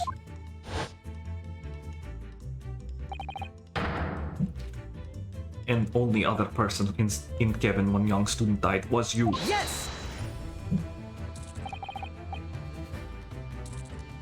It's true, I was in the cabin when it happened. You were shut inside the cabin wardrobe, to be precise about the details. But I don't know Russian. There's no way I would have left that message. Not would have. There's no way you could have left that message. To be precise about the details. Would you mind? Give me my dear fellow. As I was saying. The person in question wrote the word wardrobe in Russian on the floor in an attempt to incriminate me for the crime, even though I had been asleep in there the entire time. And then, the same person picked up the broken glass bell that had fallen to the floor, for fear of it becoming evidence that would now show how Mr. Asagi really died. But why wouldn't this person have taken all of the pieces of the bell away? Leaving half behind was always going to raise questions. Yes, well, it was past 1 o'clock in the early hours of the morning. The cabin would have been quite dark. A single small lamp suspended from the ceiling would have barely cast any light onto the floor there. Little wonder then that the culprit failed to notice a fragment of the tiny item. You all suspect me, don't you? You got your snake off. Seaman Stroganoff. Nina is woman of sea. She's daughter of strong sailor. 2 years ago, they noticed her dancing skills and she went away to join ballet company. But before, she was dancer on this ship, a member of ship's band. You do not accuse Ship's Angel of being criminal. So that's it. You say that when young student died, Nina was there in his cabin. But that is not possible. I give my tooth. Well, this is almost interesting. And why would you give your tooth, pray? How can you be so sure? You are a great detective, you should know. Your daughter? Look, through the night, Kevin Bulkhead was bolted shut from inside. Nobody could go into Kevin, not Nina, not anyone. Or do you want to tell me that killer can walk through locked doors? Нет, it's impossible. Oh, he's right. Well, I know the answer to this. But wait, I've read about this in detective stories. People often tie thread around door latches so they can... Fred, are you stupid? These bulkheads are not barn doors. Certainly not. These are watertight doors as one would expect to find on any modern steamship. Constructed of heavy steel with not a gap inside. No threads or needles or magnets could have been used. Oh, no, of course not. I thought so too. Mr. Naruhodo, wait to throw me out of the bus, girl. Tsubasa-san, how could you shift it onto me like that? Seaman Stroganoff has a valid point. The cabin door couldn't have been bolted shut from the outside. Not necessarily. But I put it to you that I could bolt this cabin door without laying a finger on it. And in this very cabin, we can see the traces of the method I have in mind having been useful. I don't believe it. Well, Mr. Naruhodo, I believe you know what I mean, don't you? Way to shut the bolt outside the cabin door from the outside. One way does spring to mind, yes. Do you really know what Mr. Sholmes means, Mr. Naruhodo? Yes, and so should you. Because we've seen it happen. Indeed we have. So would you care to do the honors, Mr. Naruhodo? Yep, I know it. Yes! Thank God she put these back up. Look at the bookcase there. See how the books are fallen, or whatever it's. That must have happened when the ship made its emergency stop before. Yes, that's right. It's a very powerful vessel after all. When the engines are thrown into reverse, a violent volt goes across the entire ship. Any small objects that aren't fastened down are bound to fall over. Violent volt. That's so funny to me. I believe, yes, that's what's known as the force of inertia acting on the objects. Is there nothing Susato-san doesn't know? Or that isn't there a book? Well, whatever it's called. The same force that pushed over those books on the bookcase also made something else in this cabin move. A bolt on the cabin door. It was very obvious just after the emergency stop that the ship made earlier. We'd come to this cabin not long before, and we hadn't bolted the door. And...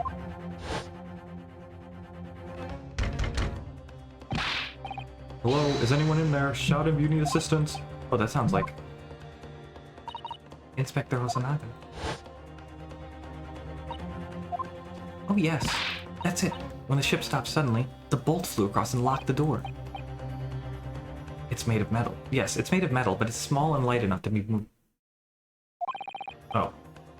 Or the force of ineptia, if you want to call it. Or are you trying to say that last night, after Mr. Asugi was killed...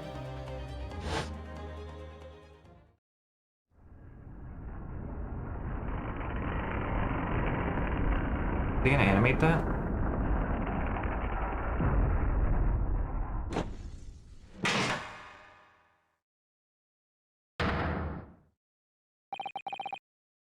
The SS Buria made another emergency stop? When I woke up in this morning and looked around the cabin, I thought it looked a little odd. All the books on the shelves had toppled over, and all the ornaments. It was almost as if someone had run their hand across the shelves and deliberately knocked everything over. Oh yes, I remember that. And I stood them all up again, didn't I? Then when we came into this cabin, we were surprised to see the same thing in here. All the books and everything had toppled over just like in Mr. Asugi's cabin. Oh my. Do you have anything to say about this, Miss Pavlova? Are you out of your mind? You say Buria made emergency stop? It does seem a little far-fetched. How could that possibly have happened? Unless you're saying that the culprit is actually someone from the engine room. Oh, it is simple enough. Are you forgetting the button in the passageway outside? Used to trigger the emergency alarm. Oh yes, of course. There was a notice, wasn't there, telling you to only press the buttons in times of emergency. On dark nights when the fog is dense, the captain cannot afford to rely on the eyes of his lookout alone. Hence the placement of a number of buttons around the vessel to allow any crewman to raise the alarm. Sort of button one is almost compelled to press to satisfy one's curiosity.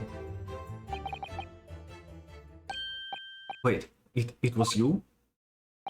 When the button is pressed, two things happen in the interest of safety. The emergency alarm bell rings, and the vessel comes to a complete stop.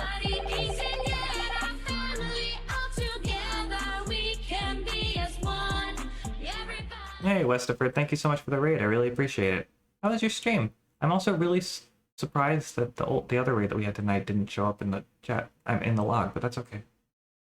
How was your stream, Westerford? I assume you were doing Great Ace Attorney as well, and you're probably further than I am, if that is any indication of the, if your raid message is any indication.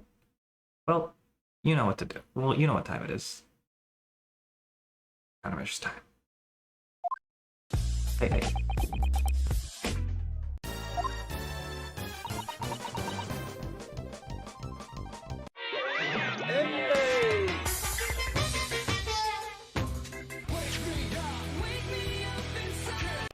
Then check this out. Go suck a dick, suck a dick, suck a motherfucking dick. Suck a dick, suck a huge or small.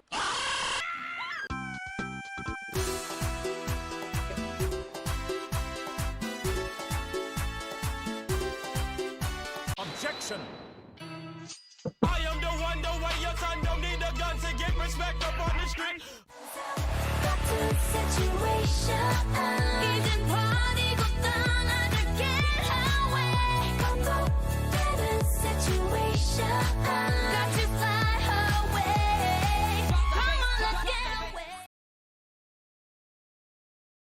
Sorry, I had to pause the game so that because it kept advancing the dialogue anytime I clicked OBS, so my apologies for that. Thank you so much for the raid again, Westford, and welcome Unknown Slayer 69. Hope you're doing well, both of you. Hope your stream was good. And as indeed it did a little earlier today, and then just ellipses from Hosonaga. Mr. Sholmes, surely it wasn't you who... As I always say, the button has but one purpose in life, to be pushed. To be pressed, whatever the occasion. I love this guy. He sounds almost proud of himself. How dare you mess with shit? I report you to Captain. You are in much trouble now. Now, I'm sure all that can wait till later. Let us not overlook who taught you a valuable lesson. When the vessel makes an emergency stop, all the bolts in the cabin side doors slide closed. So, what we must now consider... Yes, it all comes down to one thing now. Last night, after what happened to Mr. Asugi, did the ship make an emergency stop? Or did it not? You are idiots. Buria is a huge ship with many passengers. If we make emergency stop even in the middle of the night, there will be chaos everywhere. What are your thoughts, Mr. Naruto? Well, certainly possible that some kind of emergency happened last night. We have evidence to support that idea. Really? What evidence, Mr. Naruto? Fascinating. Do show us, my good man. What evidence promotes the theory that this emergency gripped the vessel last night? Huh? Ah. Because he didn't write nothing to report, I bet. Yes! Seaman Stroganoff. It's your duty to patrol the first class area of the ship, isn't that right? Ah, that's correct. Why? In the ship's log here. This would be where you record the details of your duties? What are you doing with that? That is mine. Ah, you rather carelessly left it atop the little makeshift bureau in the passageway out there. But as responsible passengers, we took it into our care with a reminder to return to you later. I left it there on purpose. That is where I put it always. The point is, looking at what you usually report, it's clear that under normal circumstances, you write the phrase "nothing to report" every 30 minutes. But from 2 o'clock last night until first light this morning, nothing was recorded at all. Nothing recorded in the log? That is, because nothing happened. But if nothing happened, you would normally write "nothing to report," wouldn't you? Indeed so, which tells us that shortly after 2 a.m., something happened here aboard the SS Burger. Something sufficiently significant to make you forget to fill in the ship's log, in fact. Are you suggesting that the ship really did make an emergency stop in the middle of the night? Stop talking rubbish. If I'm perfectly honest, I find that a little hard to believe myself. Oh? Oh, why? Well, because if something as major as an emergency stop really had happened, surely all of us would have noticed. We all hit our heads, didn't we?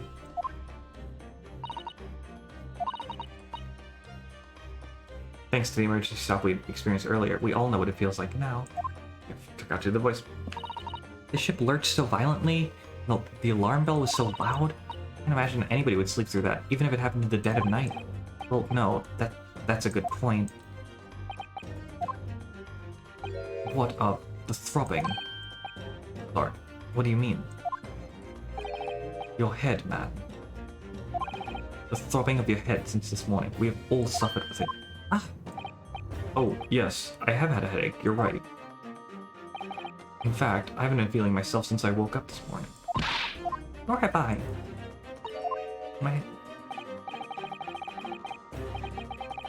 Hold up. My head has been feeling heavy ever since dawn. Yes, you've all been afflicted, haven't you? Just as I suspected.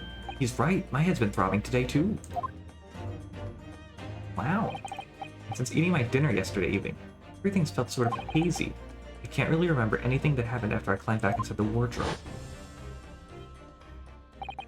Then the first thing I noticed this morning was a throbbing pain in my head. I'd already been dragged out of the wardrobe. And had those handcuffs put on me by that point. Didn't I wake up when all that was happening to me? Tell me, Mr. Naruto. You boarded this vessel as a stowaway, didn't you? Oh, well, yes. Sorry. The stowaway class of accommodation doesn't usually include meals. What did you survive on? Well, Cosmo looked after me. He was always happy to share his meals. So you enjoyed some of the whole roast chicken dish that was served yesterday evening, I take it. Yes, in fact, I had all of that. Cosmo wasn't fond of chicken. Oh, really? So the victim didn't eat any of the chicken? Oh. Food poisoning? The chicken was bad? I guess it was kind of far-fetched for everybody to hit their head. My dear fellow, does that not strike you? Oh, Mr. Sholmes, do you mean to say that there was something wrong with the chicken? I do. Oh, really? Is that really true? The meal prepared for the passengers last night had been tampered with, or drugged. I guess it could have been drugged. Tampered with by the addition of a soporific designed to induce a very deep slumber in those who consumed it. sleeping drug? Do you mean whoever did this laced every meal with a sleeping drug so no one would notice the ship's emergency stop? Mr. Naruhodo. Of course that's not what Mr. Sholmes means. What a far-fetched idea. No, that's what he means. Precisely. Lacing every meal of every passenger on board with a soporific drug would certainly be impossible. Unless, that is, every single member of the crew was a conspirator. What? Mr. Sholmes? Well, Seaman? I'm sorry to say that any more deception in this matter will get you nowhere. If you refuse to talk, there would have to be an inquiry made through the shipping company, of course. And were that to happen, every member of the crew and the captain himself would be hauled over the coals for aiding and abetting a renegade.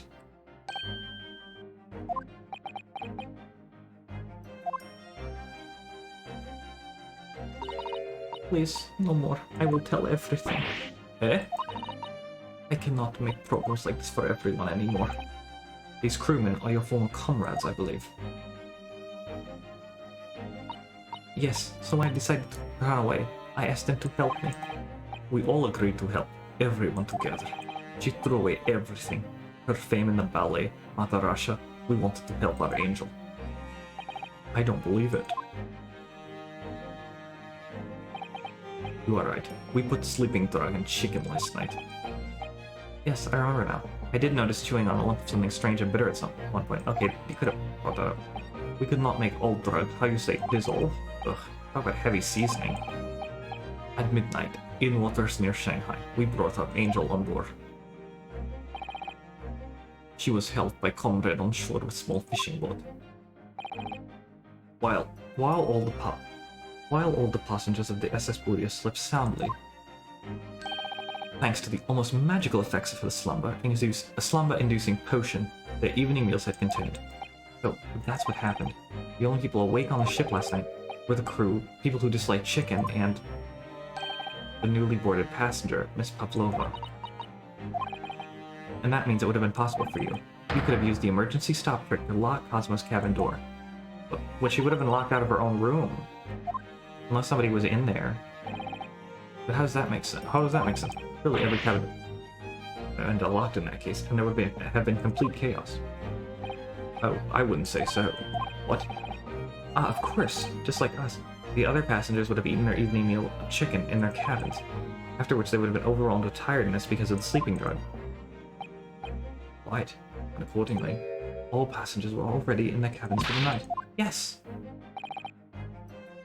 The overwhelming majority of passengers would habitually sleep with their cabin doors bolted anyway, so not one of them would have found it remarkable to find the cabin door locked in the morning. In summary, in order to fasten the bolt of a single cabin door on the ship, the culprit brought the entire vessel to an emergency stop in the early hours of the morning.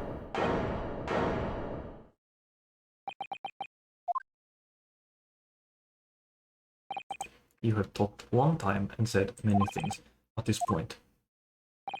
The point is what I said earlier. There was somebody else present on the scene when the victim lost his life last night. Someone who left a message in Russian on the floor in an attempt to incriminate another. Someone who tried desperately to hide the broken fragments of glass that revealed the culprit's identity. And somebody who abused the ship's emergency stop procedure in order to lock a door. All told, a busy night. But... I don't know about any of this. I'm just a little girl. You like to speak with your long English words and explain your clever ideas. I am sailor, and sailors don't listen to long, boring stories we don't believe. Sailors like me, we trust only what we see with our eyes. A laudable trait. What? I am quite of the same disposition, my good man. Observation to me is everything. Mr. Naruhodo. Oh, yes? You hear it? That accusatory cry of guilt in the wind. What accusatory cry of guilt? So sorry, you've lost me. Proof of involvement, man. But you can't hear such a call with your ears. No, you must hear it with your eyes, for observation is the basis of all deduction. What are you talking about? I believe the time's come. For one final logic and reasoning spectacular to expose the truth. Here we go. So, Mr. Naruhodo, your assistance increased. With what exactly, Mr. Sholmes? With observation, my dear fellow. Just as I said, of these two prevaricators. Observation. If you remember, Mr. Naruhodo, we know that somebody tried to fabricate evidence, don't we?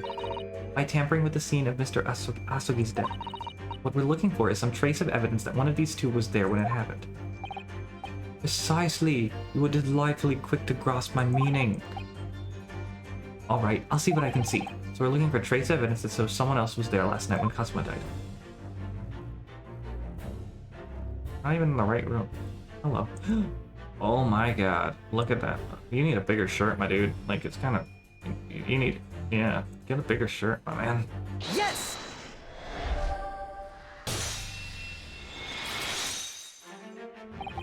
Seaman Stroganoff. You seem to have quite a large purple stain on the back of your white uniform there. Yes, I don't know where the dirt comes from. So nothing in particular comes to mind about the stain. What are you trying to say? It would appear the significance of the stain has escaped your attention, Seaman.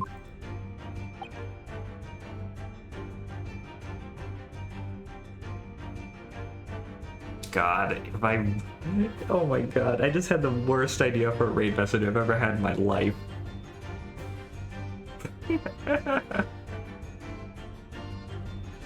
Oh no. Y'all know.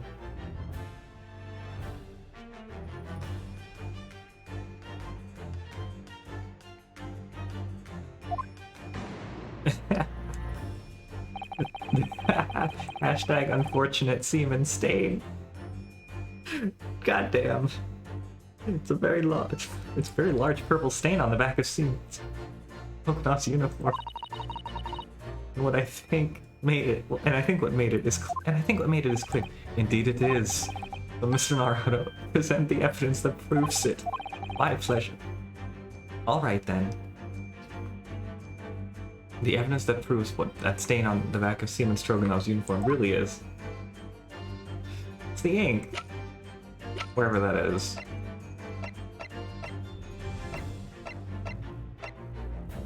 I had something about the ink.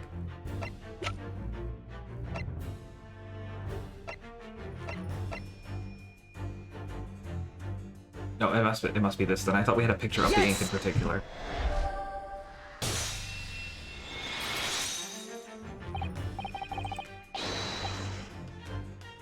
I'm not gonna, I can't use that though. Depending on who we raid, I cannot use that. A rather unusual color of ink. Purple.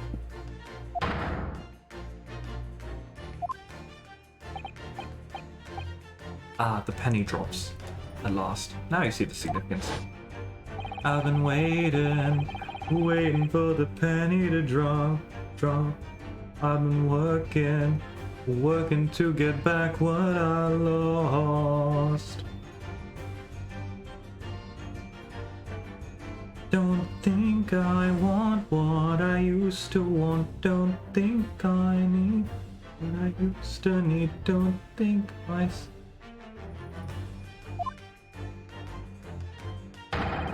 And the stain on the back of your uniform is ink of the... And the stain on the back of your uniform is ink of exactly the same color. If the ink had been dry, it couldn't possibly have stained your uniform that way. Which means... you must have been present at the cabin in the moments immediately after the ink was spilt. Alright, yes. It was me. I did it. Everything. I arranged everything in Dead Student's cabin to make it look like Wardrobe Man did it. Then I pressed button to make Buria do emergency stop and bolt cabin door shut. I did everything so no one would suspect our angel. Chief, please. Don't worry, Angel. Let me do talking. It was after 1 in the morning. I was on duty patrolling passageway. Then our angel came to me. She was white like sheet. Biff, please, you must help me. I went with her. The door to cabin number 1 was open. When I looked inside, I saw student boy on the floor. What happened here? Please, don't tell anyone. My little one, my little furry friend. Everything that happened in the cabin is like Angel's teaching. The kitten escaped through the ventilator into Mr. Osby's cabin. Then he tripped over it and broke his neck when he fell to the floor?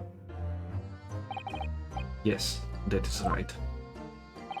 So after the incident when the cat ran away, Miss Pavlova then visited the cabin next to hers. Only to find his occupant lying lifeless on the floor.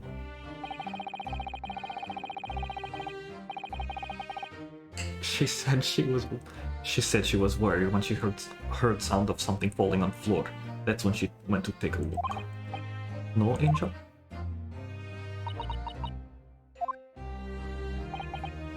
The door was not locked, so she opened to look, and you already know what happened after. There's just one thing, if you wouldn't mind. What? When you went to Mr. Asabi's cabin, Miss Pavlova, was he already dead? I already told you, when Nina opened door of student's cabin and looked inside, I was asking Miss Pavlova. Well, Miss Pavlova?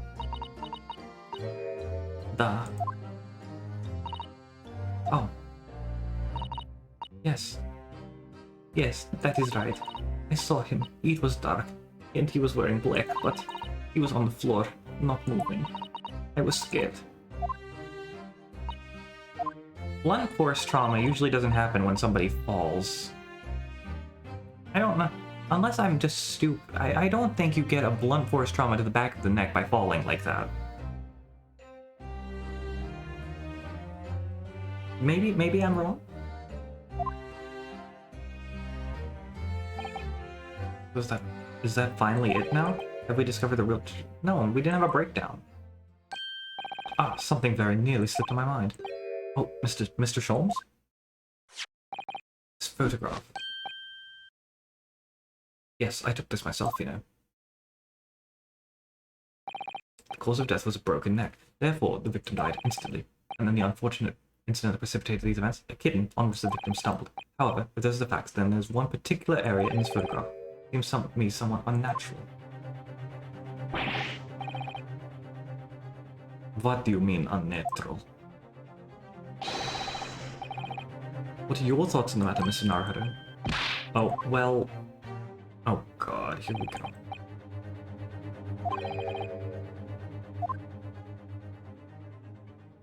This has been bothering me, but I don't think it's it.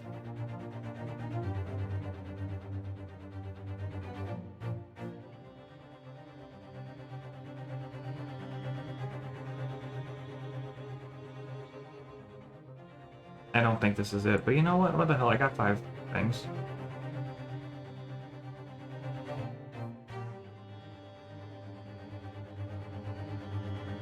It also could be his bandana.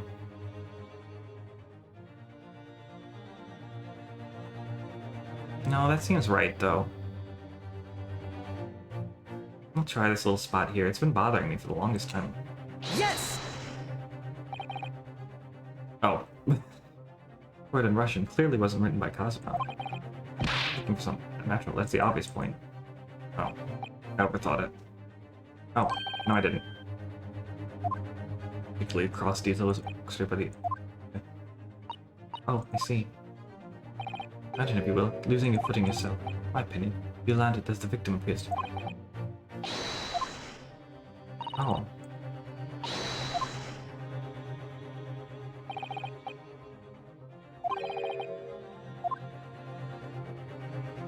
It's not his hand, is it?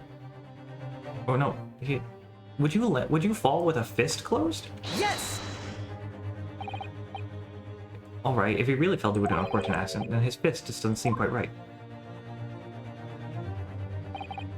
The exact same thought occurred to me. In a fall, one's instinct is to open palms flat. Ah, yeah, that's true. Yet here we see the victim with his left hand tightly balled into a fist. Almost, you might say. As though he were gripping something. What do you mean? Simply that I took the liberty of investigating the fist short. What, you did? And what, pray, do you imagine I found there, my dear fellow? Mr. Sholmes, show us, please.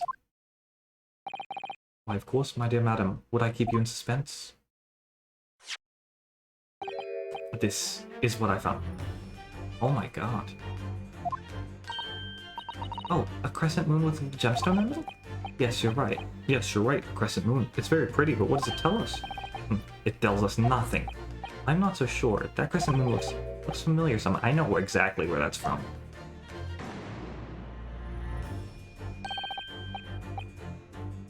Observation, Mr. Naruhodo. That is the key. What? The truth is now tantalizingly close. How did that crescent moon come to be in Cosmo's clenched fist? This is the final clue. The last piece of the puzzle. Ask yourself, what does the little crescent moon mean? What significance has it? And observe. Find the answer with your own eyes. Yep, you're not gonna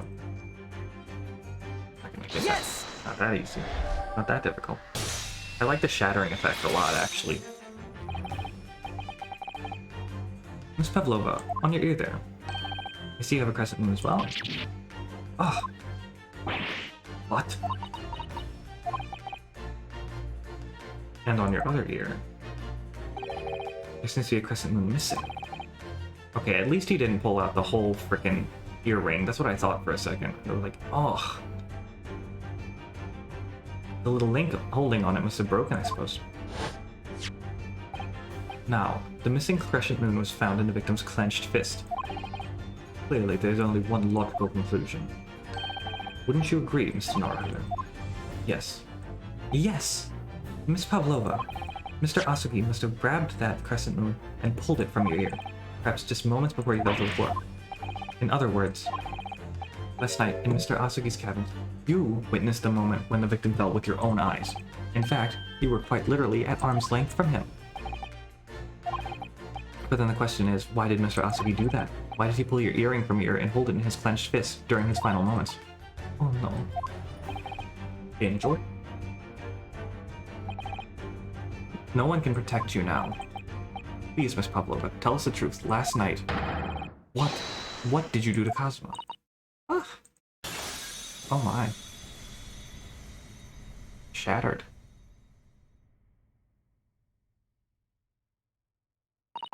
When I think about everything that happened yesterday, it was too much.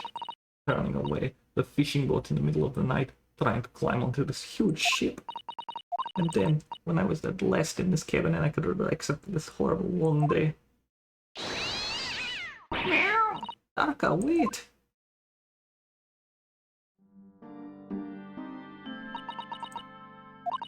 I couldn't believe it when she disappeared through the ventilator. I tried to call her with a little whistle. I tried whistling, waving her favorite toy.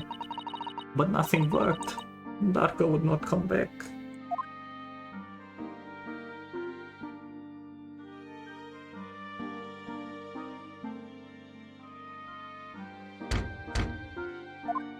Knock, knock. Clunk. What are you doing here at this time of night, Inspector? Oh, what are you doing here at this time of night, Inspector? Oh, I'm sorry. I thought it was a friend of mine.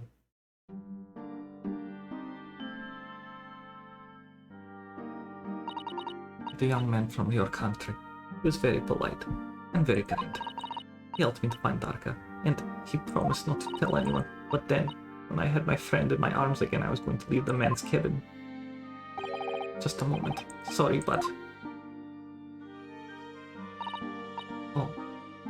Sorry, but... Oh, yes. Sure, I'm sure I know your face. I've seen you somewhere before. Ah!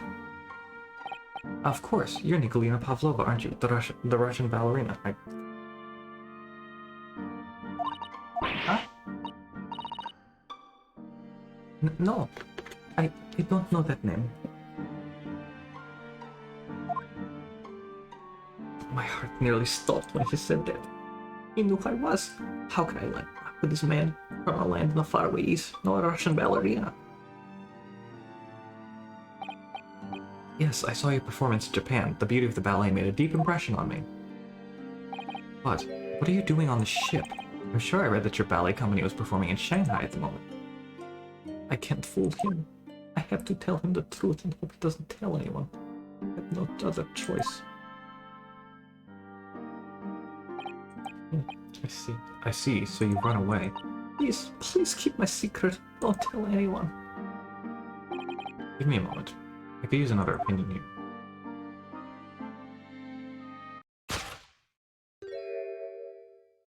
He's going to pull that cord. He's going to tell the captain. Why did I think I could trust him? Oh, and it happened. Thing at once. Only a second, but it felt like forever. Wait, I shouted, and then Arka jumped out of my arms and down to the young man's feet, and he turned around to look at me. I pushed him. I don't even know why. I don't know why I did it. I was just so scared. And I had to stop him from telling anyone about me. And that's when you went to fetch help? Seaman Stroganov was on duty out in the passageway. I heard Nina cry out, then fell on the floor, so I ran to her. She was standing at cabin door, shaking like a leaf. She looked at me and she said, "Help me, Biff. If they find out, I will be... Please, I have nowhere to go."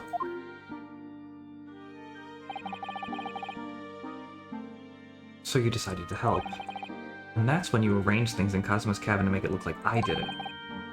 So that no one would suspect the passenger in the cabin next door.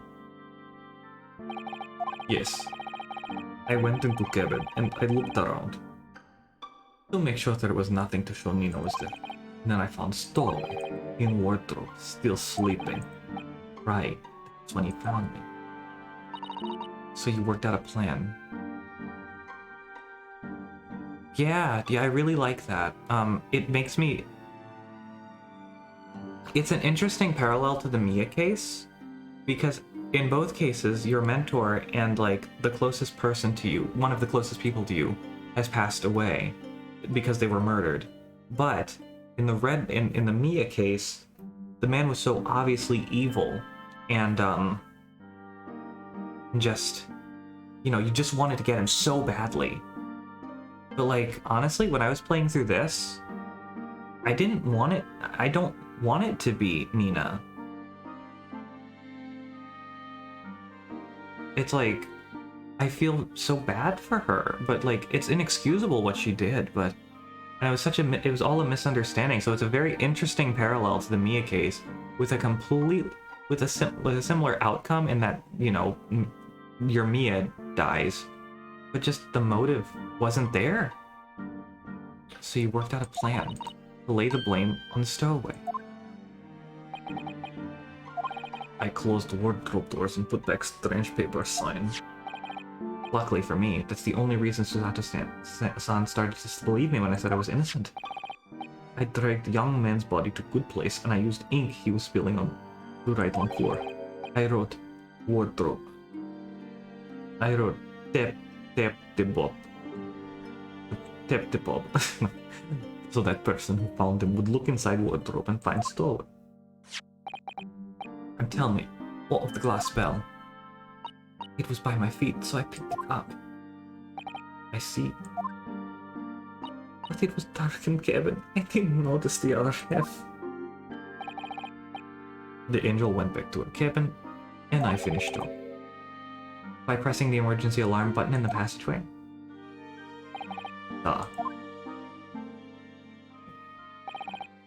Accordingly, the SS Buria did indeed come to an emergency halt at a little after 2 a.m., thus enticing the bolt on the cabin door to slide shut, creating the locked room mystery. There's still one thing I don't understand, Miss Pavlova.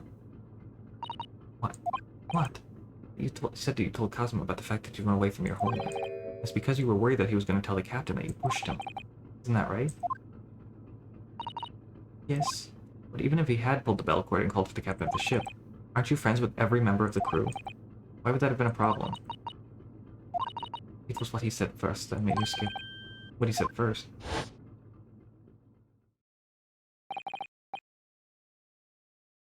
Oh. What are you doing here at this time of night, Inspector? She thought she thought the inspector was the friend he was going to ask. Oh no. He said an inspector. What's his friend? Yes, meaning me, who was supposed to be acting as his bodyguard. Thought if the police knew about me, they would arrest me. So before he could pull the bell cord, May I stop you? A moment, please, Miss Pavlova. It just doesn't seem to make sense. Okay, maybe I was pulled in a little bit. Was Mr. Asagi really going to pull the bell cord? I don't know. What do you think, Mr. Naruhodo? I know he was going to ask Ryu for help. I just thought it was a misunderstanding. Well, I'm not Cosmo, so I can't know for certain, but... He was a man of his word. If he told you he wouldn't give your secret away, then he wouldn't have done. No, he was walking over to it. He was going to pull the cord. He was going to make them send me back. Well, Mr. Naruhodo, today's work is not yet done, it seems. There's one more deduction to make. What? Another deduction? Yes. What action was the victim really about to take? What action was the victim really about to take at that moment? I know. Can we determine whether the young man's gaze was directed? Oh, another one. I like these. First, consider the victim's location. Yes, that's easy to do.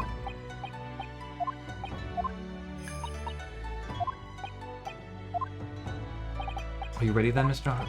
I like this song.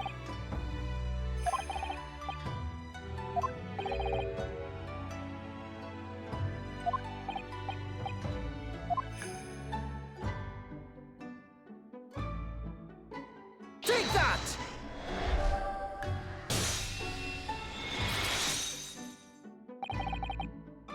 Considering everything that had happened last night, certainly it may have looked as though Cosmo was going to ring the bell cord. Yes, however... What is directly besides the bell cord? The wardrobe. The wardrobe? And more importantly, what was inside the wardrobe? The man's great friend, sleeping soundly. Miss Pavlova, please, think back very carefully. What were Mr. Asugi's exact words last night?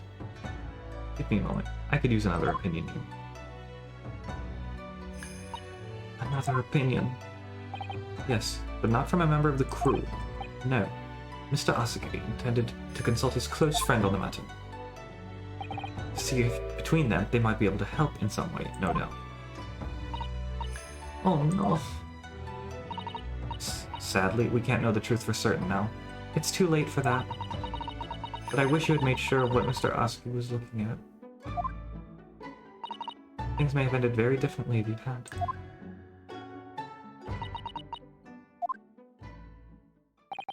Miss Pavlova, I want to thank you for finally admitting the truth. But unfortunately, the truth is, a man lost his life because of what you did, and that will never change. I hope you'll never forget that. I'm sorry. Really, I'm so sorry. What have I done?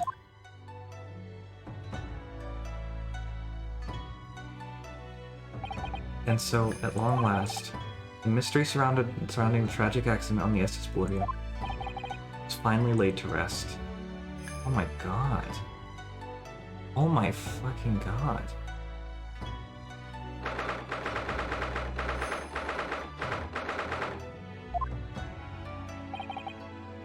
What will happen to Miss Pavlova now then?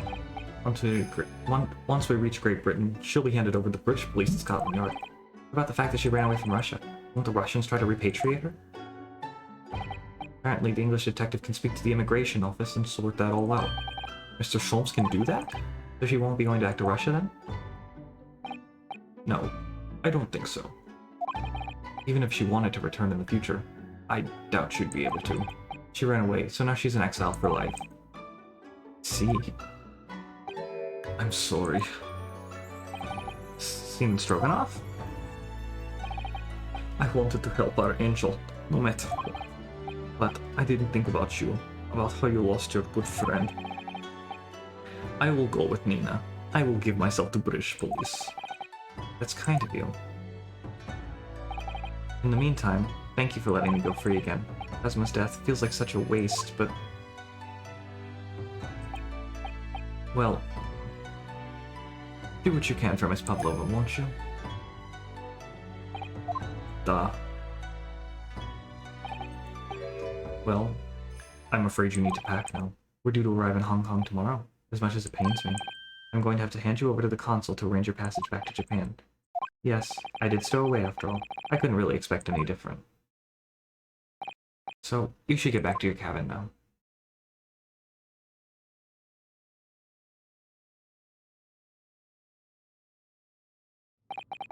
Looks like my study tour to Great Britain is over before it's even begun then. I think it's only days ago. Cosmo and I were laughing together about how we tear up the streets of London. It seems like a distant memory now. Oh, what's that? Is it someone weeping? Oh... Suzato... Oh... Suzato-san? Naruhodo-san? I didn't know you had returned. Well, I haven't been back long. It's like the Hosanaga just told me I should pack, you know, ready to leave the ship tomorrow and all that.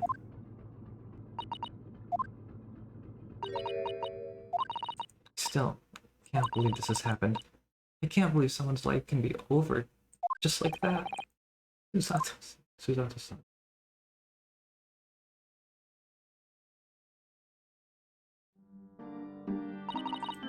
He had such grand ideas for this visit to Great Britain. So many dreams, and now they've been cruelly taken away, just as he has. I thought I could never forgive the person responsible, but now that we know the truth, that it was just an accident, just a silly series of mishaps. It's too much, Naruhodo-san. It's just too much. Yes, I know. Wish there was something I could say, as that's Holmes. No, it's just not. Inspector. My duty was to see Asuki-san safely to Great Britain, but I failed, and caused two of his closest friends great pain and suffering as a result. I've let everyone down. No, you haven't, dude. It's not your fault. I will do anything to make up for my terrible blunder. Nobody blames you, Inspector. And I'm free again now. Huh? Oh, here we go. We're on the mode. Surprise, Mr. Naruhodo? What is the meaning of this? Oh, a tri-flame apple. Simply that in my head. I think I shall always picture you wearing those shackles. Without them, the balance seems all wrong. It's distracting. Sorry? So I decided to restore them. For old time's sake, shall we say? You are a stowaway after all. You think this is funny? Oh my god, dude. Mr. Sholmes.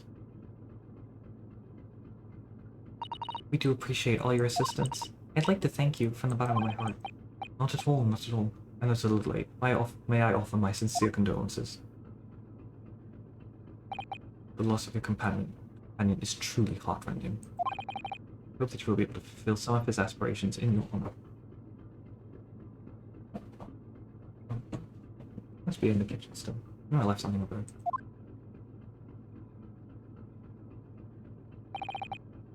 I'm afraid that won't be possible. We shall be disembarking at the next port, in Hong Kong. We have to return to Japan and make a full report about everything that's happened. What? Wait a minute. It's just me that has to go back, isn't it? I mean, I was a stowaway. The terms of the study tour were negotiated by the Department of Justice in both Great Britain and Japan. It was to be 1 lawyer and 1 assistant. Was to be? In the light of Mr. Asugi's unfortunate death, I'm afraid the study tour can no longer go ahead. Oh no, I don't care for me, but... Poor Susato-san. My dear fellows, the majority of problems have an extremely simple solution, you know. All you require is 1 lawyer, and the study tour can continue, surely. But there is no one else with the necessary qualifications. But there is no one else with the necessary qualifications, Mr. Sholmes. We know of no other lawyer. Qualifications, you say? Any qualifications obtained in your own country will be of little value in Great Britain, I'm afraid. Oh, but anyway, the voyage to London still promises a good month of time. Ample opportunity, I would say, to find yourselves another suitable lawyer. Yes. Susato? Yes? Do you think perhaps I might be able to do it? But you're not a lawyer, Mr. Naruhodo. Oh, unless... Are you studying law? No, I'm not, but... I'm sorry. In that case, I don't think there's even a chance it could work. As I said, there's still more than a month before we reach England shores. Isn't that right, Mr. Naruhodo? Yes, I have a month in which to study, to learn what I must to become a lawyer in Great Britain. Mr. Naruhodo.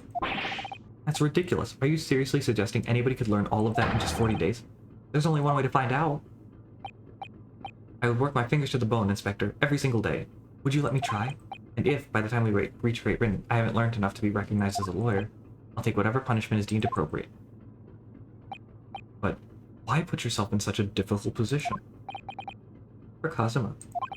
He said that there was something he had to do in Great Britain, and that he would sacrifice anything to make it happen.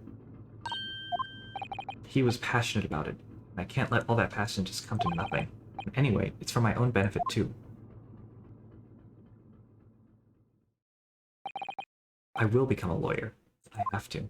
Yes, Ryu. What do you say, Susato?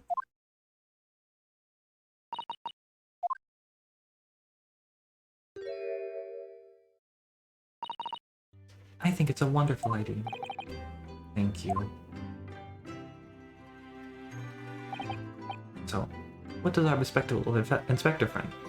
What does our bespectacled inspector friend say? Are you serious? 1 lawyer and 1 assistant.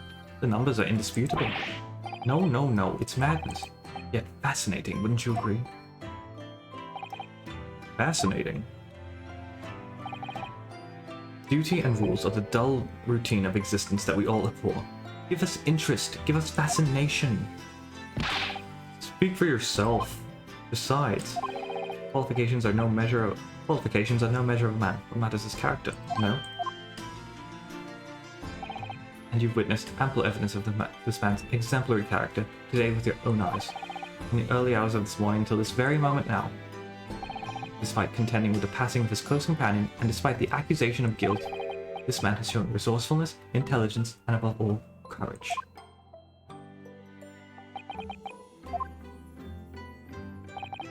Very well. I'll think of a clever way to word my report to the Department of Justice. Inspector! After all, I did just make a promise, didn't I? I said that I'd do anything at all to make up for my shortcomings here. Oh, thank you, Inspector. If you'll excuse me, I must pay a visit to the captain's quarters, I think. I need to discuss what to do next, and how best to make my report.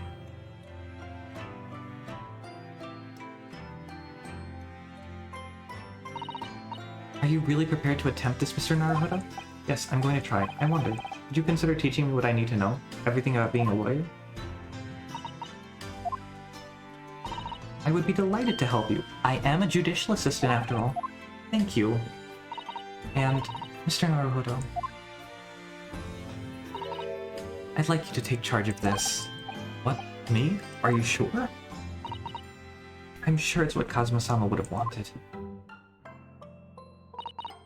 Its name is Karuma, the great sword that's been in the Asugi clan for generations. Very well, I accept. I'll treasure it always. Oh my god, this is so sweet. So then, Miss Susato. It seems we'll be working together for some time to come yet. It will be an honor, Mr. Naruhodo.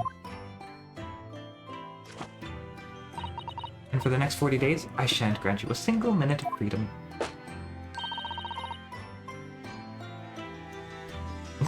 That'd be funny. We shall fill every spare moment with study. Yes, that's exactly what I need. But before we begin, I have an earnest favor to ask of you two. Goodness, what is it? Please throw me to the ground. 3 times. Should never have doubted you. You were Kazuma-sama's closest friend. Of course you would never have done anything to hurt him. That should have been obvious to me from the start. But I allowed suspicion to get the better of me. And no matter how upset I was feeling, it was completely unforgivable behavior. No, you were in shock. You didn't... No, I won't let you make excuses for me. Whatever the circumstances, I never should have thrown you. Not just once, but 5 times. The number just keeps creeping up, doesn't it? Please, you must. Just take hold of me and throw me. Do it. Do it. Don't even think about it. No. I don't even know how. I've never thrown anyone in my entire life. Very wise, Mr. Naruhodo. It isn't a skill one acquires without considerable training. Oh, Mr. Sholmes. I observed your throwing technique with several times with great interest. I confess I was most impressed. When did he see that? I presume that would be a form of Japanese wrestling? Oh, well, in a way, it's not wrestling, but it's my own interpretation of an ancient jujutsu technique. Apparently it's called the Susato Takedown. Leaves your head swimming, believe me. How beguiling. I'm a practitioner of the combative arts myself. I am a somewhat accomplished boxer. There he goes, dancing around again. I wonder if you'd be so kind as to instruct me on the technique of your arresting throw? Yes, I'd be honored. Then let us not dally. Demonstrate, my dear madam. On me, huh? Of course. Are you ready, Mr. Naruhodo? Sorry. I knew it was gonna happen. As you can see, you throw from the abdomen. Oh yes, arresting indeed. And that is what you term the Susato takedown, is it? Actually, no, that was a Susato squash. God, I love them both. I love them both so much. In my groggy state of consciousness, scene from an evening recently spent with Cosmo recently flickered in my mind. Oh, recently spent with Cosmo flickered in my mind. Yeah, Ryu can just die, I guess. Karuma? Karuma Mei? That's right. It's a prized sword that's been passed down through generations of the Asugi clan. I can't believe you managed to get permission to bring it with you. I mean, taking a katana on a study tour is more than a little irregular, surely. A Japanese man's sword is his soul, Ryunosuke. I can't be parted from my katana. Karuma guides me. I truly believe that. So its name compels the wielder to slice evil in two? Not that you would need much compelling. On that subject, there's something very important I have to do in Great Britain, and I'll sacrifice anything to make it happen. I'd appreciate you seeing it through with me. Of course I will. Whatever it is, I'll see it through to the end with you. I knew you wouldn't let me down. God, it's so heartbreaking. That important thing he had to do. I still don't know what that was. But I'm going to see the place for myself and work it out. In Great Britain's capital, London. Wow. Wow.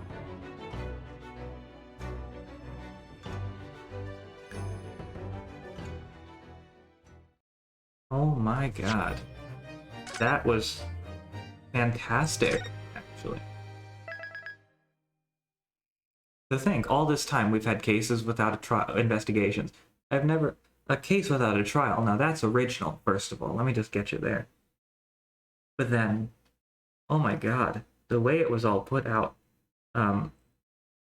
how, you know, if you're so heartbroken by your best friend's death, and then You want to know who did it, who did it, who did it, so you can put them away. Especially when they talk all about this assassination thing, it makes you think. They really lead you into believing that it was like this horrible, heinous, premeditated act. I don't know. And then you find out that it was just a misunderstanding by a Russian girl who was trying to escape the abusive ballet company. Presumably, it was abusive. Uh, But and then you feel bad for the killer who killed your best friend.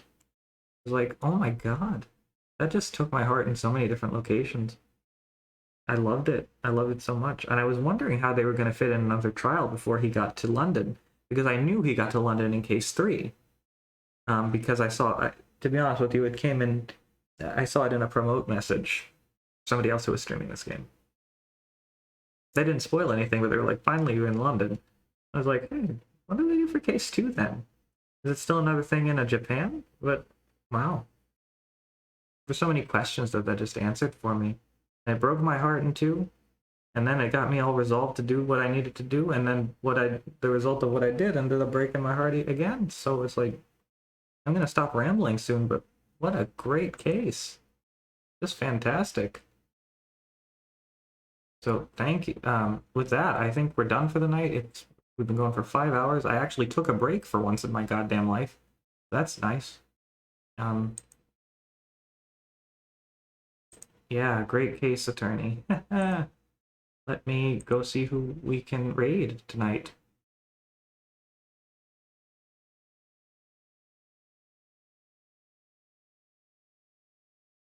I think I know who we have to raid if he's still going. Oh, without a doubt. Okay, so real talk, I found a target.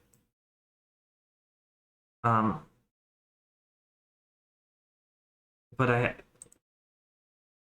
I found a target. We're gonna raid Solid Plasma because he's doing his parody stream in support of Planned Parenthood. So we're gonna do that, and he will actually appreciate that raid message. It would be really hard to find somebody who else would, but I'm gonna send you all his way because he's doing the charity stream tonight. So Solid Plasma. Playing Hades right now, so you know, probably fun. But yeah, thank you so much everybody who came out tonight. We're gonna use this awful raid message that I came up with on a whim, and we're just gonna have fun. Let me go there and wait till the ad ends before I hit the raid button. Let's have a sub.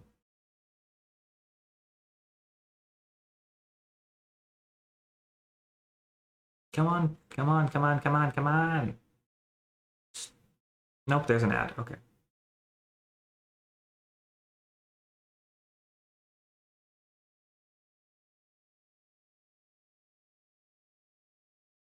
30-second or two. Oh my god.